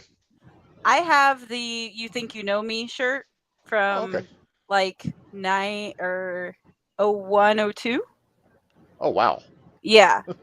And I have that shirt. I wore that shirt that night. I was like, if he comes back, I want to be able to say I wore the shirt. I knew it was going to happen. So I was wearing my Zubaz that night, but I forget what shirt I no, was wearing. there's a shocker. Me and Narge were both rocking the Zubaz, watching the Royal Rumble in his house. I can imagine I that. tried to talk him into getting the boys their own pairs of Zubaz, but I don't think Rachel was going for that. It's kind of like I may have gotten rolled eyes from Stacy when I suggested it. that doesn't surprise me. Remind me after the show. I've got to send you a picture of what I was wearing yesterday because it was ridiculous, Okay, but ridiculously comfortable. But well, that's all that really matters. Stacy said I looked ridiculous. So anyways, that's just a little teaser. But yeah, when he retired though, I was a mess. When he retired the first time. Yeah. I was a mess. I was heartbroken. Yeah. Do you think? Oh, sorry. Oh, it was just it's kind of like, what happened with Daniel Bryan or Brian, however you want to say his name. Daniel Bryan. He Byron didn't want to Dragonson. be. He didn't want to be done. He was forced to be done. Yeah, that's why I'm glad he got to come back and kind of do things on his own terms. I'm so glad he got to come back. Now they haven't said if he's retired yet. He may still resign. Right, and he's got a contract in his inbox, I guess, but I think they're just far apart on money. Well, and I mean that's fine. I get it. I don't even. You know what? I don't even know if it's even for money. I wonder if it's not for schedule. Maybe it could be because he's got his girls and he's got his girls and they're getting older and I'm sure he doesn't want to be away from them. So right. Do you want to see Edge go to AEW? No. I'm torn. Oh, I know why you're torn. You want Edge and Christian back. I want Edge and Christian back so bad. But here's the thing, though. I don't know if it's going to be worth it or if it should just stay in my memory the way Edge and Christian ENC was. Like, I'm afraid that Tony will gunk it up so badly that I'm going to hate it. He may. And Maybe Sexton and Hardcastle again. AJ called me out. We forgot to talk about the match Edge had with Taker at WrestleMania 24. For the world title, which is one of my favorite WrestleMania matches. So I think we need to discuss that a little bit. That's one of the few times I thought Edge or Taker might lose. Yeah. There's only a handful of Taker matches at Mania where I thought. AJ says, well, Edge never knew his father, so beware of him being around the current Christian. Very true. And also, Edge's mother did pass away, so he could always pivot a little bit and go the mom route. I don't think Christian would do that. Not to Edge. No. They've known each. I mean, shoot, they traveled around Canada when Rhino was still with them. Yeah. Because I don't know if you ever heard the story where Christian got speared by Rhino while they were stuck out on a frozen lake. Oh, I've heard they had a lot of adventures on those ice roads when they would get stuck. Oh yeah. So it's like, how can you? You say that, AJ. I don't know if he would. I'll give Christian the benefit of the doubt on this one. I think I think Christian would do it if Edge gave him his blessing. Right. If Edge said it was okay, it would definitely be a shoot. But I think Christian might be the only guy that could get away with that. Probably. The only reason I would want to see Edge back is if we could get Edge and Christian against FTR. To AEW. Yeah, I think FTR would respect him enough. To work with business. them. And I think Edge and Christian would respect FTR enough. I know Edge would. To do the same thing. Yeah. Because Edge is a big fan. That's it. Smart ass. But because Edge and Christian both are big fans of FTR. FTR helped Edge get back in the ring. Yeah, well, and they were big fans of the Revival back when ENC was doing the podcast. So. Yeah, because I know when Edge had his second major neck surgery, like when he was getting ready to come back to the ring, those guys came to his house and they worked Yeah. out with him. So it's kind of up there with Sheamus on the bicycle. That video is hilarious. All right. So presently, Judgment Day is a big deal on Raw. How did you feel about Judgment Day when Edge was a member? I wish they would have let Edge run with it. I really Look at that. do. That's a cool looking group right there. I don't know what happened there with creative. I think they needed a babyface because Cody got hurt. Huh? Well, I'm convinced because that's right when Cody got hurt and they needed a babyface. So I think they just pivoted to Edge. But and I get it. I didn't like the fact it was Finn.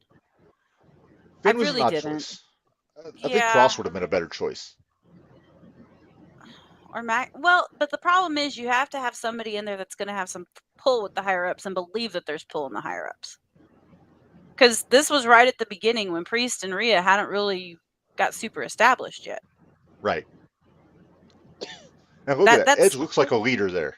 He does. There's a clear-cut leader. Nowadays, there's not a clear-cut leader in the Judgment Day. Some say it's Finn, some say it's Rhea. Priest. Well, I decided it's Rhea. It probably is Rhea, actually. It probably is the biggest Rhea. balls in that group. Mm-hmm. They're on her chest, but yes. Big breast ones. But yeah, I wish they wouldn't have. I agree with AJ. I wish they wouldn't have kicked Edge out. I think Edge had a lot. There was a lot of stuff that Edge could have done with it. Oh yeah. And I get that he was getting tired of the supernatural stuff. The supernatural stuff. If they would have just kept it as Judgment Day. Yeah. I think it would have been fine, but when they started going supernatural, that was when I kind of on Judgment Day. I kind of checked out. Then they kind of pivoted, and then they got on the right track after. And then when they got back on the right track, I was okay with it. Yeah. But it is what it is. All right. Yeah. Well, Menders, this was a fine choice for the Hall of Fame. This episode. We're all Edge fans for sure, so definitely it was a good call. And I don't think that nickname's going to catch on, AJ. How Rhea Big Dick Energy Ripley is the leader, but Damien is the underboss. I like Damien as the underboss. That's a good call. Yeah. He's got the briefcase. Yeah. Then Dom is the jabroni. Dom's the one there to eat the pin. And to get the heat. Yeah. And then you have Finn. Right. And Finn, I love Finn, but it still seems kind of like an odd fit for him there. Yeah. Now, I like heel Finn, but I don't know about Judgment Day Finn. But maybe JD will bring some more to it, to where, I don't know. We'll see. What? Oh. But AJ and Balor is there also. Yeah. Finn, the wife just told me she wants Finn and Becky to start a faction of Irish people. Well, okay.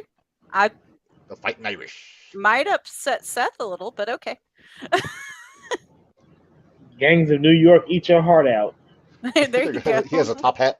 He gets the mustache.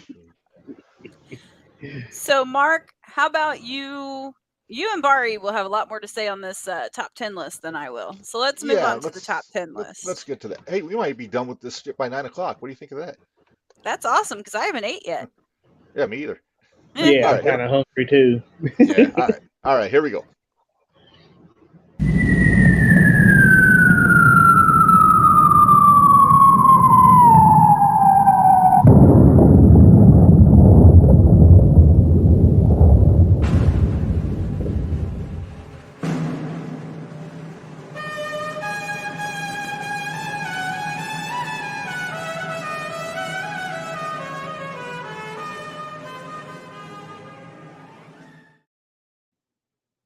All right.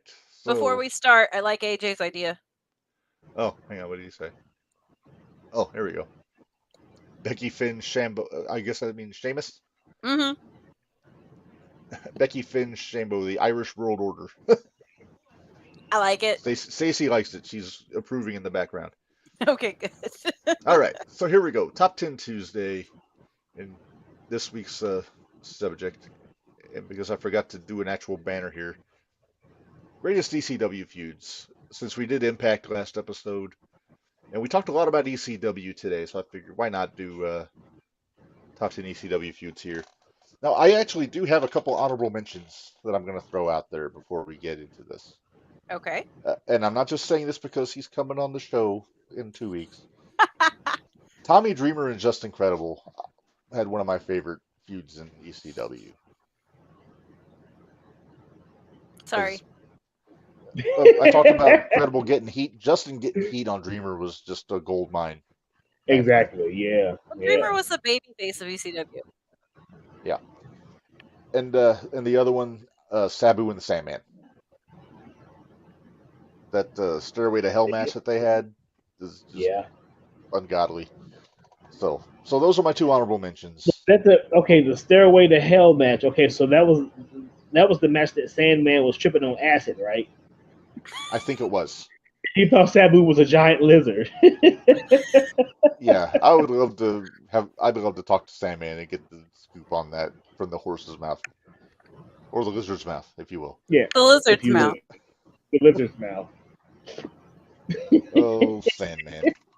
Well, he was always half drunk when he went to the ring anyway. Exactly. He drank half a six-pack before he got there. That's right. Well, half of a six-pack. He'd spit it out. Drunk, among other things. Yeah. Yes. I still don't know how Tommy Dreamer trusted Sandman enough to let him build the scaffold before that Brian Lee match at High Incident. Because Sandman built the scaffold and it was just kind of swaying all over the place if you watch that match.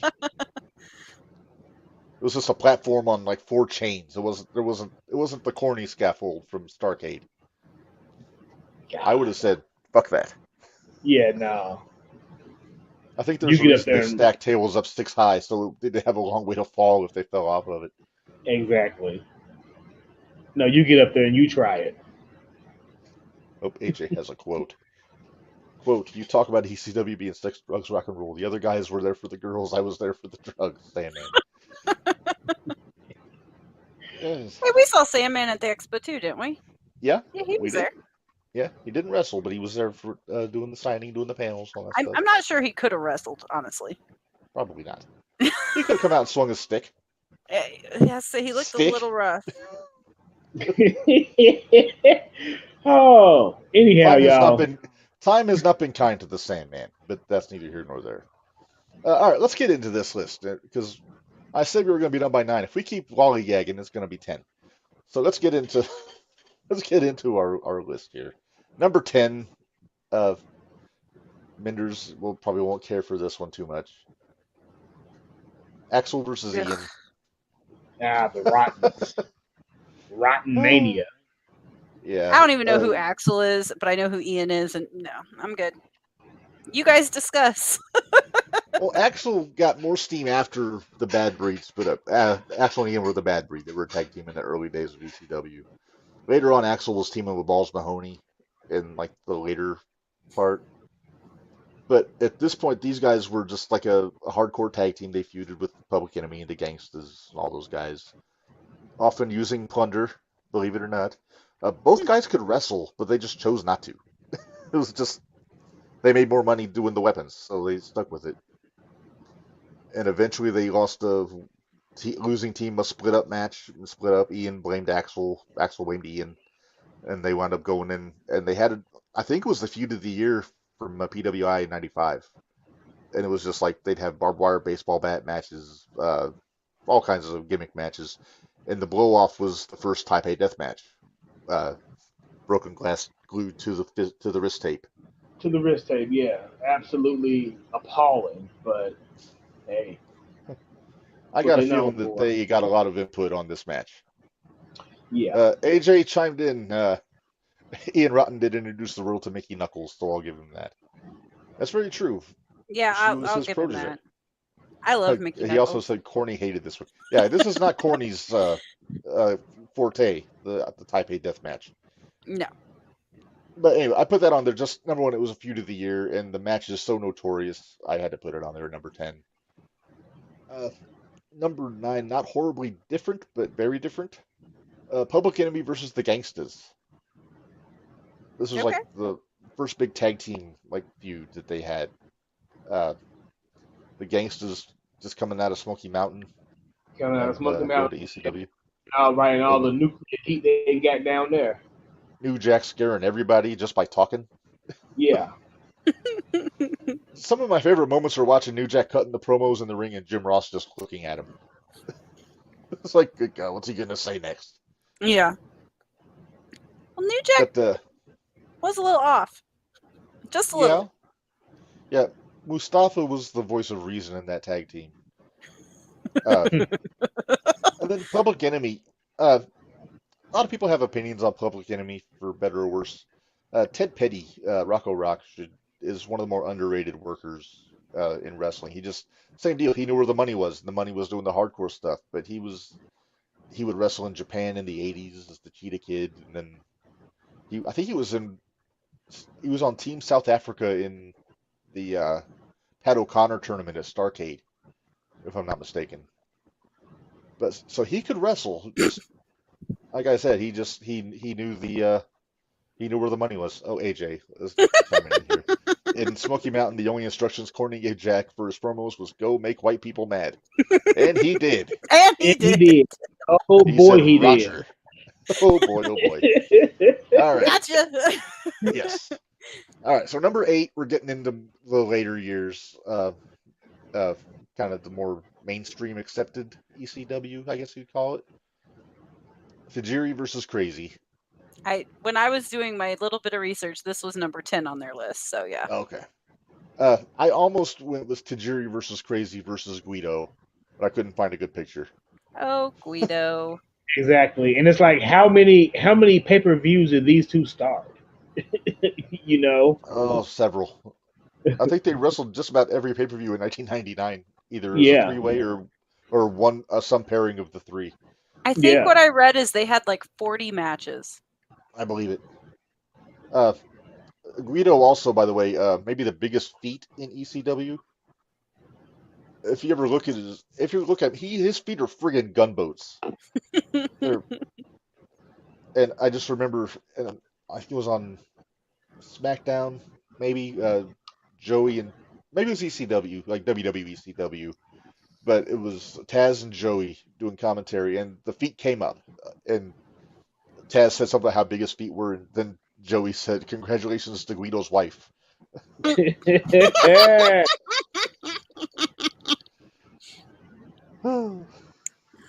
Oh, I shouldn't have taken a drink when you said that. I saw you starting to go like, "Oh shit, she might do a spit take," but no luck.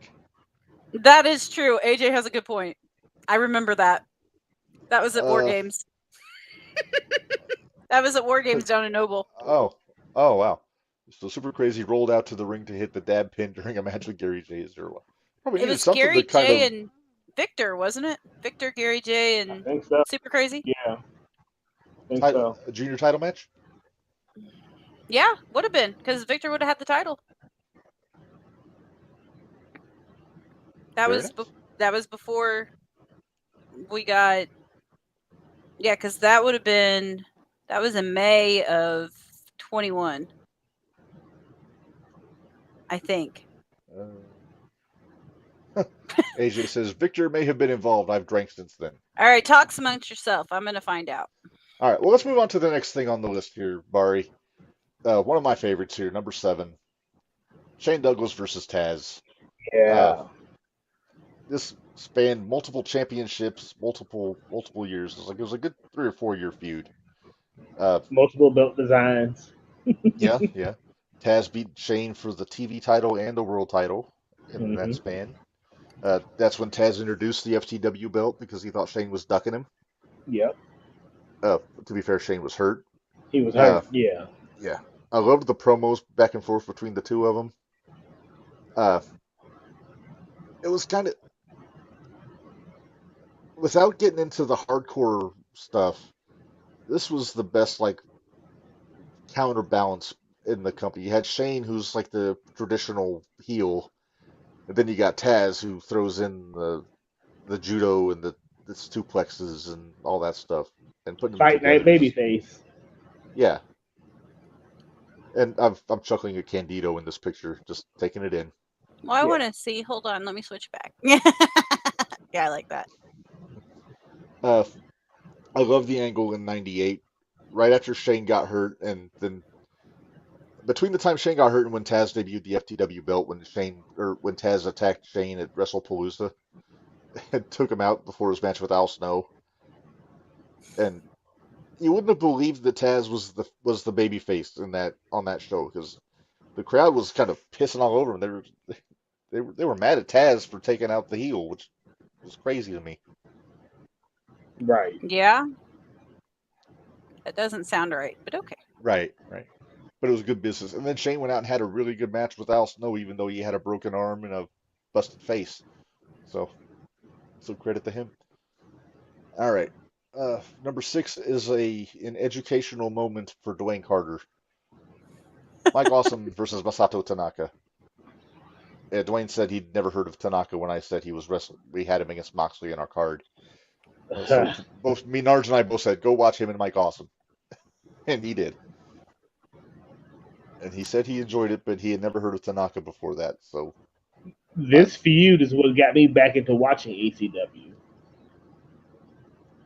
Yeah, this feud was going on when I first actually started getting to watch it live. I read about it in the magazines for years, but then once they got on TNN, I was able to actually watch the show because I didn't get the other channels where I lived at.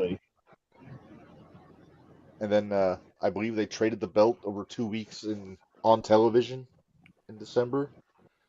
Of course, the match at Anarchy Rules, then with Taz when Awesome won the belt the first time. The Heat Wave. I watched the Heat Wave match last week when Tanaka put Awesome through the table on the floor. Luckily, Awesome's head broke his fall on that power bomb. Well, thank goodness. Yeah. And it was Victor, Super Crazy, and Gary J. Okay. But yeah, and then also, can we just take a minute to celebrate Mike Awesome's mullet in ECW?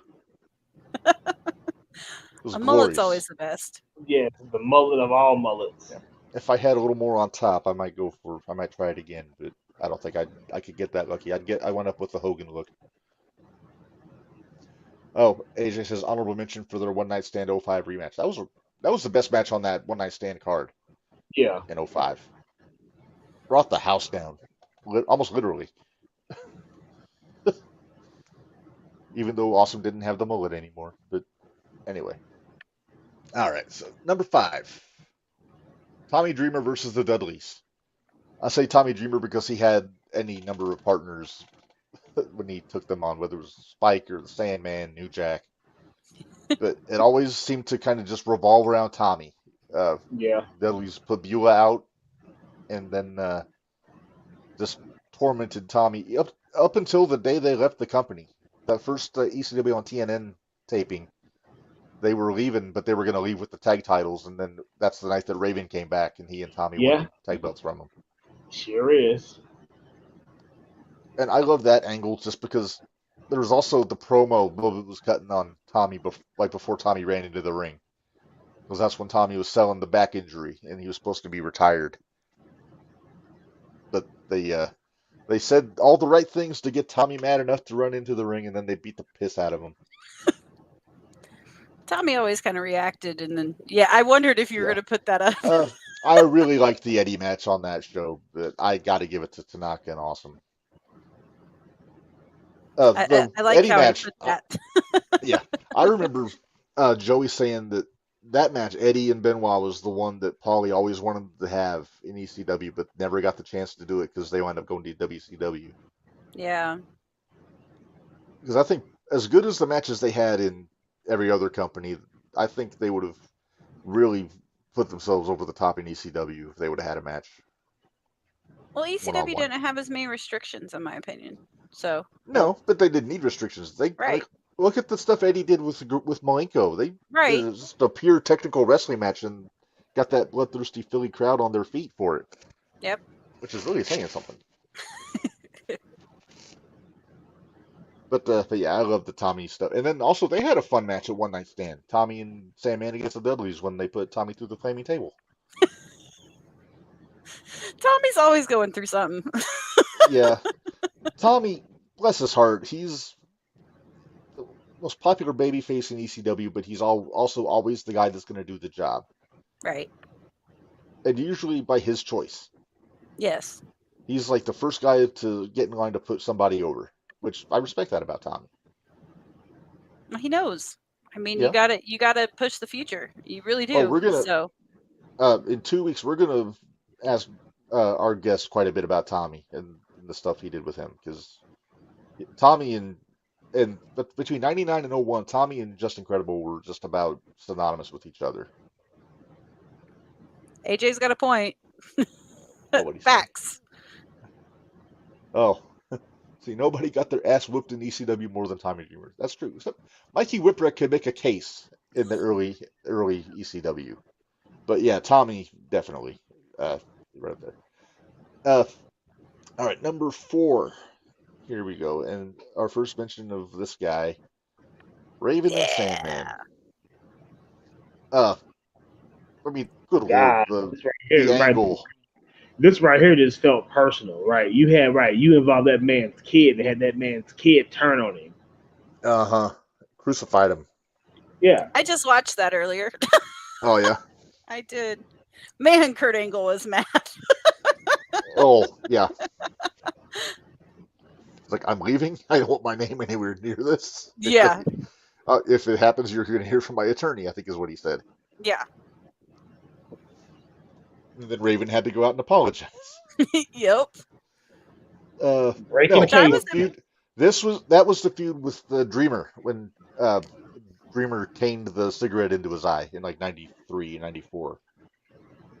AJ. And woman was crying and calling Dreamer a son of a bitch. I remember. Yeah, woman. Yeah, and I love the story that for a month Sandman didn't leave his house. He just stayed. He stayed in the house, didn't go anywhere. His wife answered the door. So, kayfabe. You got to respect the kayfabe. And, right. And then the great reveal too, when he came out in the suit, he was supposed to retire, and then he pulled off the tape and the glasses, and he was fine. And he took the cane and just beat the piss out of Tommy again. Who else was it that did? Was that JYD? Yeah, JYD and the Freebirds did the Blinding Ankle in Mid-South. Mid-South, yeah. Sammy and Tommy. He couldn't even see his baby girl. Yeah. No. I'll tell you, brother. No, I'd have to put Tommy and Sandman in my honorable mentions also for their feud too. But this one, like I said, I wish I could have put it higher just for the personal nature of the feud. Right.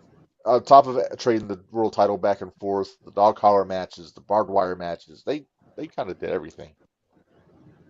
But I was a big Raven fan. Sandman was okay back then. He's grown on me since then. Sandman was too gimmicky for me back then. A little bit with the cigarette and the beer and the kendo stick. I remember when he went to WCW, he was hardcore hack. Hardcore hack with Chastity. Uh-huh. Feud with Bigelow. Yep. But Sandman was part of one of the coolest moments I remember from ECW, which is the first time I got to sit down and watch ECW on TNN. And it was the night the Impact players and Rhino were beating on Raven and Dreamer. And then that's when Sandman came back from WCW. And he was up in the stands and the building went dark. And it was just really cool atmosphere. And then he came back and they did the 6-man, and then he was still fighting Raven anyway, even though they were all baby faces. Why did you let the drunk beat me, Tommy? Raven said in a promo. Raven was so good at promos. Number 3. I'm gonna keep hungry, you. Minders? I'm getting hungry. I'm getting hangry. Right. Well, I appreciate you keeping me on track, Minders. Hang on. First, AJ does have a comment. Yeah, I saw that. Sandman was never the best wrestler in the world. What? But when Enter Sandman plays and he's chugging beers and smoking, it's a whole vibe. That's true. It is. Very true. I actually like when he would use the Motorhead version of Enter Sandman rather than the Metallica version. That's just my preference. All right, let's get that picture down. Number 3. You know this is going to be on there. Yeah. RVD and Jerry Lynn. For pure wrestling, this was just a classic. And we talked about it a little bit earlier, Barry, every time they would have a match, they would add new counters to everything. Mm-hmm. Like you could watch you could watch these guys all three of those matches as hardcore, living dangerously, hardcore heaven, then guilty as charged 01, the last pay per view. Those were the three, and then add the win hardcore heaven 2000 when they that's I think that's all the singles match they had on pay per view, and every time they would add something new. It wasn't like you were watching the same match every time, which I really liked. That's mad respect to the wrestlers there, because if you can watch two people go at it multiple times, you get. It's kind of like what we were talking about earlier with when we were talking about the Elite and Death Triangle. It was always the same match. Yeah. You knew what was going to happen, and if you don't know what's going to happen, then it's fun. Yeah. AJ says those matches still hold up and are entertaining to watch to this day. They really are. Mm-hmm.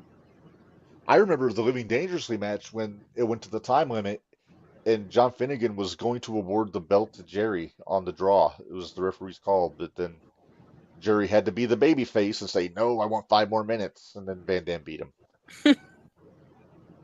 A sucker. Sucker. Oh, jeez. All right, number two. The number one and number two are probably pretty obvious to everybody that knows ECW. Number two is Taz and Sabu. Yep. Uh, they didn't touch each other for a year and a half going into that barely legal pay-per-view, and still made it seem like the biggest grudge in the history of wrestling as they were going. Then they pivot. Fonzie turns on Taz, joins Sabu. They do a double turn because in barely legal, Sabu was the babyface, Taz was the heel. But then after pay-per-view, then Fonzie turns on Taz and they switch, and then Sabu and Van Dam have Fonzie. And then every time they would wrestle, they would just piss out of each other. I think Taz broke Sabu's jaw with a clothesline, not even with a weapon, just throwing a clothesline, broke his jaw in '99. Wasn't it Taz and Sabu that they went through the ring? No, that was Bam Bam. Oh, that was Bam Bam Bam. Bam. Okay. Taz and Bam Bam. Okay. Yeah. Taz and Sabu, up until AEW, were the only two guys to be recognized as FTW champion. So that was one of my favorite angles. It was during the Taz Douglas feud, but Taz basically put Sabu through a table, then pulled him on top of Taz to get a pin and win the FTW title so he could get his title shot. So he broke Sabu's neck and stole his title shot with Douglas. Good Lord. And they were former tag team champions in '95. Back when Paul Yeah, they were. Yeah. Still didn't like each other, but they were able to have a tag team run. You don't have to like each other, I guess. That's true. But Paulie's a very convincing fellow. So, all right, number one. How many guesses do you want to figure out which one this is, Menders? Yeah, go ahead, because like I said, this isn't my forte, but I have an idea. That was exactly what I figured it was going to be. Gotta be. It had to be. It had to be. The years and the miles these two men put together for this, on their, those two. And Dreamer never won. Nope. Raven beat him every time. He beat him psychologically, he beat him physically. I think the only moral victory Tommy ever got on Raven was when he got Beulah. Yeah. And knocked her up. Yeah. But then I had to go back on YouTube. I found the WrestlePalooza '97 match when Tommy finally beat Raven. As when the show where Lawler showed up. But okay. But that match was kind of them playing their greatest hits. It's weird seeing them wrestle when the lighting is good. If that makes any sense. I'm used to it being the dingy old ECW arena with bad lighting. But then once they started doing pay-per-views, then they actually had decent lighting in the arena. And it just, I'm not going to say it made it worse, it just made it different. Because it was never bad. Yeah. And the feud's still going on today. When Raven got inducted into the TNA Hall of Fame, he DDT Dreamer on the stage. The only person that wanted to be booed at his Hall of Fame speech. Yes, exactly. Well, even when up there at Dreamwave, when Dreamer came out, when Raven was there, holy crap, man, the crowd popped. I swear, I'm sure they're friends backstage, but whenever one of them, hopefully not for a long time, goes off to the great beyond at the funeral, the other one has to piss on their grave in front of the congregation, and the other one would not mind. Right. Yeah, not at all. It's good business, pal. Just to get that final dig in there. But good top 10, Reb. Thank you very much. It's nice to get some positive feedback. From me of all people. Yeah. All right. Give me crap. Oh, well, yeah. It's easy, though. All right, let's pay a few bills, then we'll get out of here. ProWrestlingTees.com/JTRPod for Jumping the Rail t-shirts, some stuff from the shootout, some, and that's, we don't have the Gold Rush stuff on this page. But there you see just a handful. Get another one if you like Prodigy t-shirt with the you the big and that Prodigy t-shirt. Hey, I'm gonna get it over. I'm gonna have Big Man Chan announce me as the Prodigy sometime at the show. Brainbuster. Why are you getting announced at the show? I don't know. Let me have this. BrainbusterTees.com/other/JTR-podcast-network. More t-shirts, hoodies, stickers, caps, fanny packs, all kinds of There's your stuff. belts. There's your Gold Rush shirt. Mm-hmm. Got the We Call Them Belts shirt. Got Giddy Mindy. We got the 01 shootout. Got the Spoon shirt. Got our Heart Foundation. Speaking of Giddy Mindy, did you get that switched yet? I did. Now they are available in youth sizes on Brainbuster cool. Tees. Then I gotta let somebody know. I'm sure. You got the JTR Army shirt. You got the network logo. All kinds of good stuff there. If you want to support our friend Gary Vasilio, you can get the Bearded Dragon shirt on Brainbuster Tees there. I think that's pretty sharp. Like we said, tomorrow on the 01 shootout, we have two guests coming up. We got 01 referee Kat Carter and also one of our favorite lady wrestlers, High Voltage Kat, going to be joining us both. I'm going to work on that. Split the time. Yeah, I'm going to work on getting that sign done so that way we can have it up in the background in case it gets ripped on Saturday. Oh, there you go. AJ, Mender praising a top 10 that included Ain't Rotten is the sky falling. Yeah, you might want to check. Just might be. All right. So, so we got that coming up on Wednesday. No Gold Rush this week. We're going to push it back a week, talking about the Ring of Honor World title. Just personal business came up, so no biggie there. Give me more time to do my homework. Right. Same here. Yes. And like we said, in 2 weeks, right here, we're going to be joined by former ECW World Heavyweight and Tag Team Champion Justin Credible. So we're Barry, you need to be here for that because I can do my research, but you know better. See what I can do. All right. Then the episode after that on on October the 18th, I think it is 17th. My math is hard. We're going to have Paulie Tomaselli from the Chicago area independents joining us. So we're looking forward to that.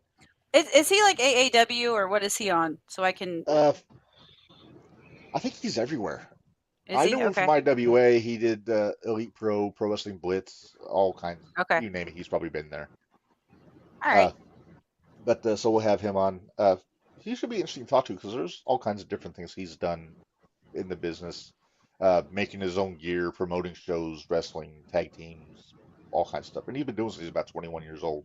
So he should be a fun chat. I'm excited. I like anytime we can get him to pull the curtain back just a little bit. Yeah, absolutely. And then, of course, on those episodes, we'll have new Hall of Fame inductees, new Top 10 Tuesdays. And who knows what we're going to talk about because, Tony's always pulling something. Doing something. Vince McMustache might be doing something goofy to talk about. Okay, one question to shoot at you guys just before we go. Okay. Is Collision watchable now? Is it still watchable? Just like Dynamite, there's too much going on. She asked, she froze up. No, I didn't. I'm right here. Oh. Sorry, my headset cut out, so I didn't hear the question. Oh, I said, is Collision watchable anymore? I haven't had a chance to watch. I haven't been home on Saturdays, so I haven't been able to watch it. I watch it Sundays at work, and there's a dramatic decline since Punk is no longer a part of the show. It's a pity. Yeah. They're just pulling matches out of their ass and doing Saturday Dynamite, pretty much. Yeah. Great. Yep. And Reb, have you had a chance to watch any of Wrestlers yet on Netflix? I have not. Okay. I've heard mixed reviews on that. Sounds like Anakin Murphy was not a fan. If you go on Twitter, that doesn't surprise me. Yeah, I've heard people praise it. I've heard people criticize it, so I haven't had a chance to watch it. I'm torn. I liked it. Like, I enjoyed watching it. Is Jack Vaughn on it? Yes, he is. With his mustache? Yes. And thigh slap? But he's more of a back character. There's a Hayase. Is that his name? Isaiah? Isaiah. The Hood Ninja. The Hood Ninja. Yeah. He's been on there. We actually saw him. Barry and I seen him at a Shanks retirement match at UWC in Homer. Oh, okay. So I knew who he was. But it's kind of interesting to watch it and to see if these people actually do anything. Do. Yeah, do. I'm torn on their lead character. I Miss Hollywood Haley J. Haley J can be something, but she's got to put that weed down. Yeah, she's got to put the weed down. She's got to put that weed down. Yeah, I think he did beat up Marvin. Didn't Isaiah beat up Marvin? I'm pretty sure he Marvin, did. I've got a proposed new nickname for Marvin. Mr. 501.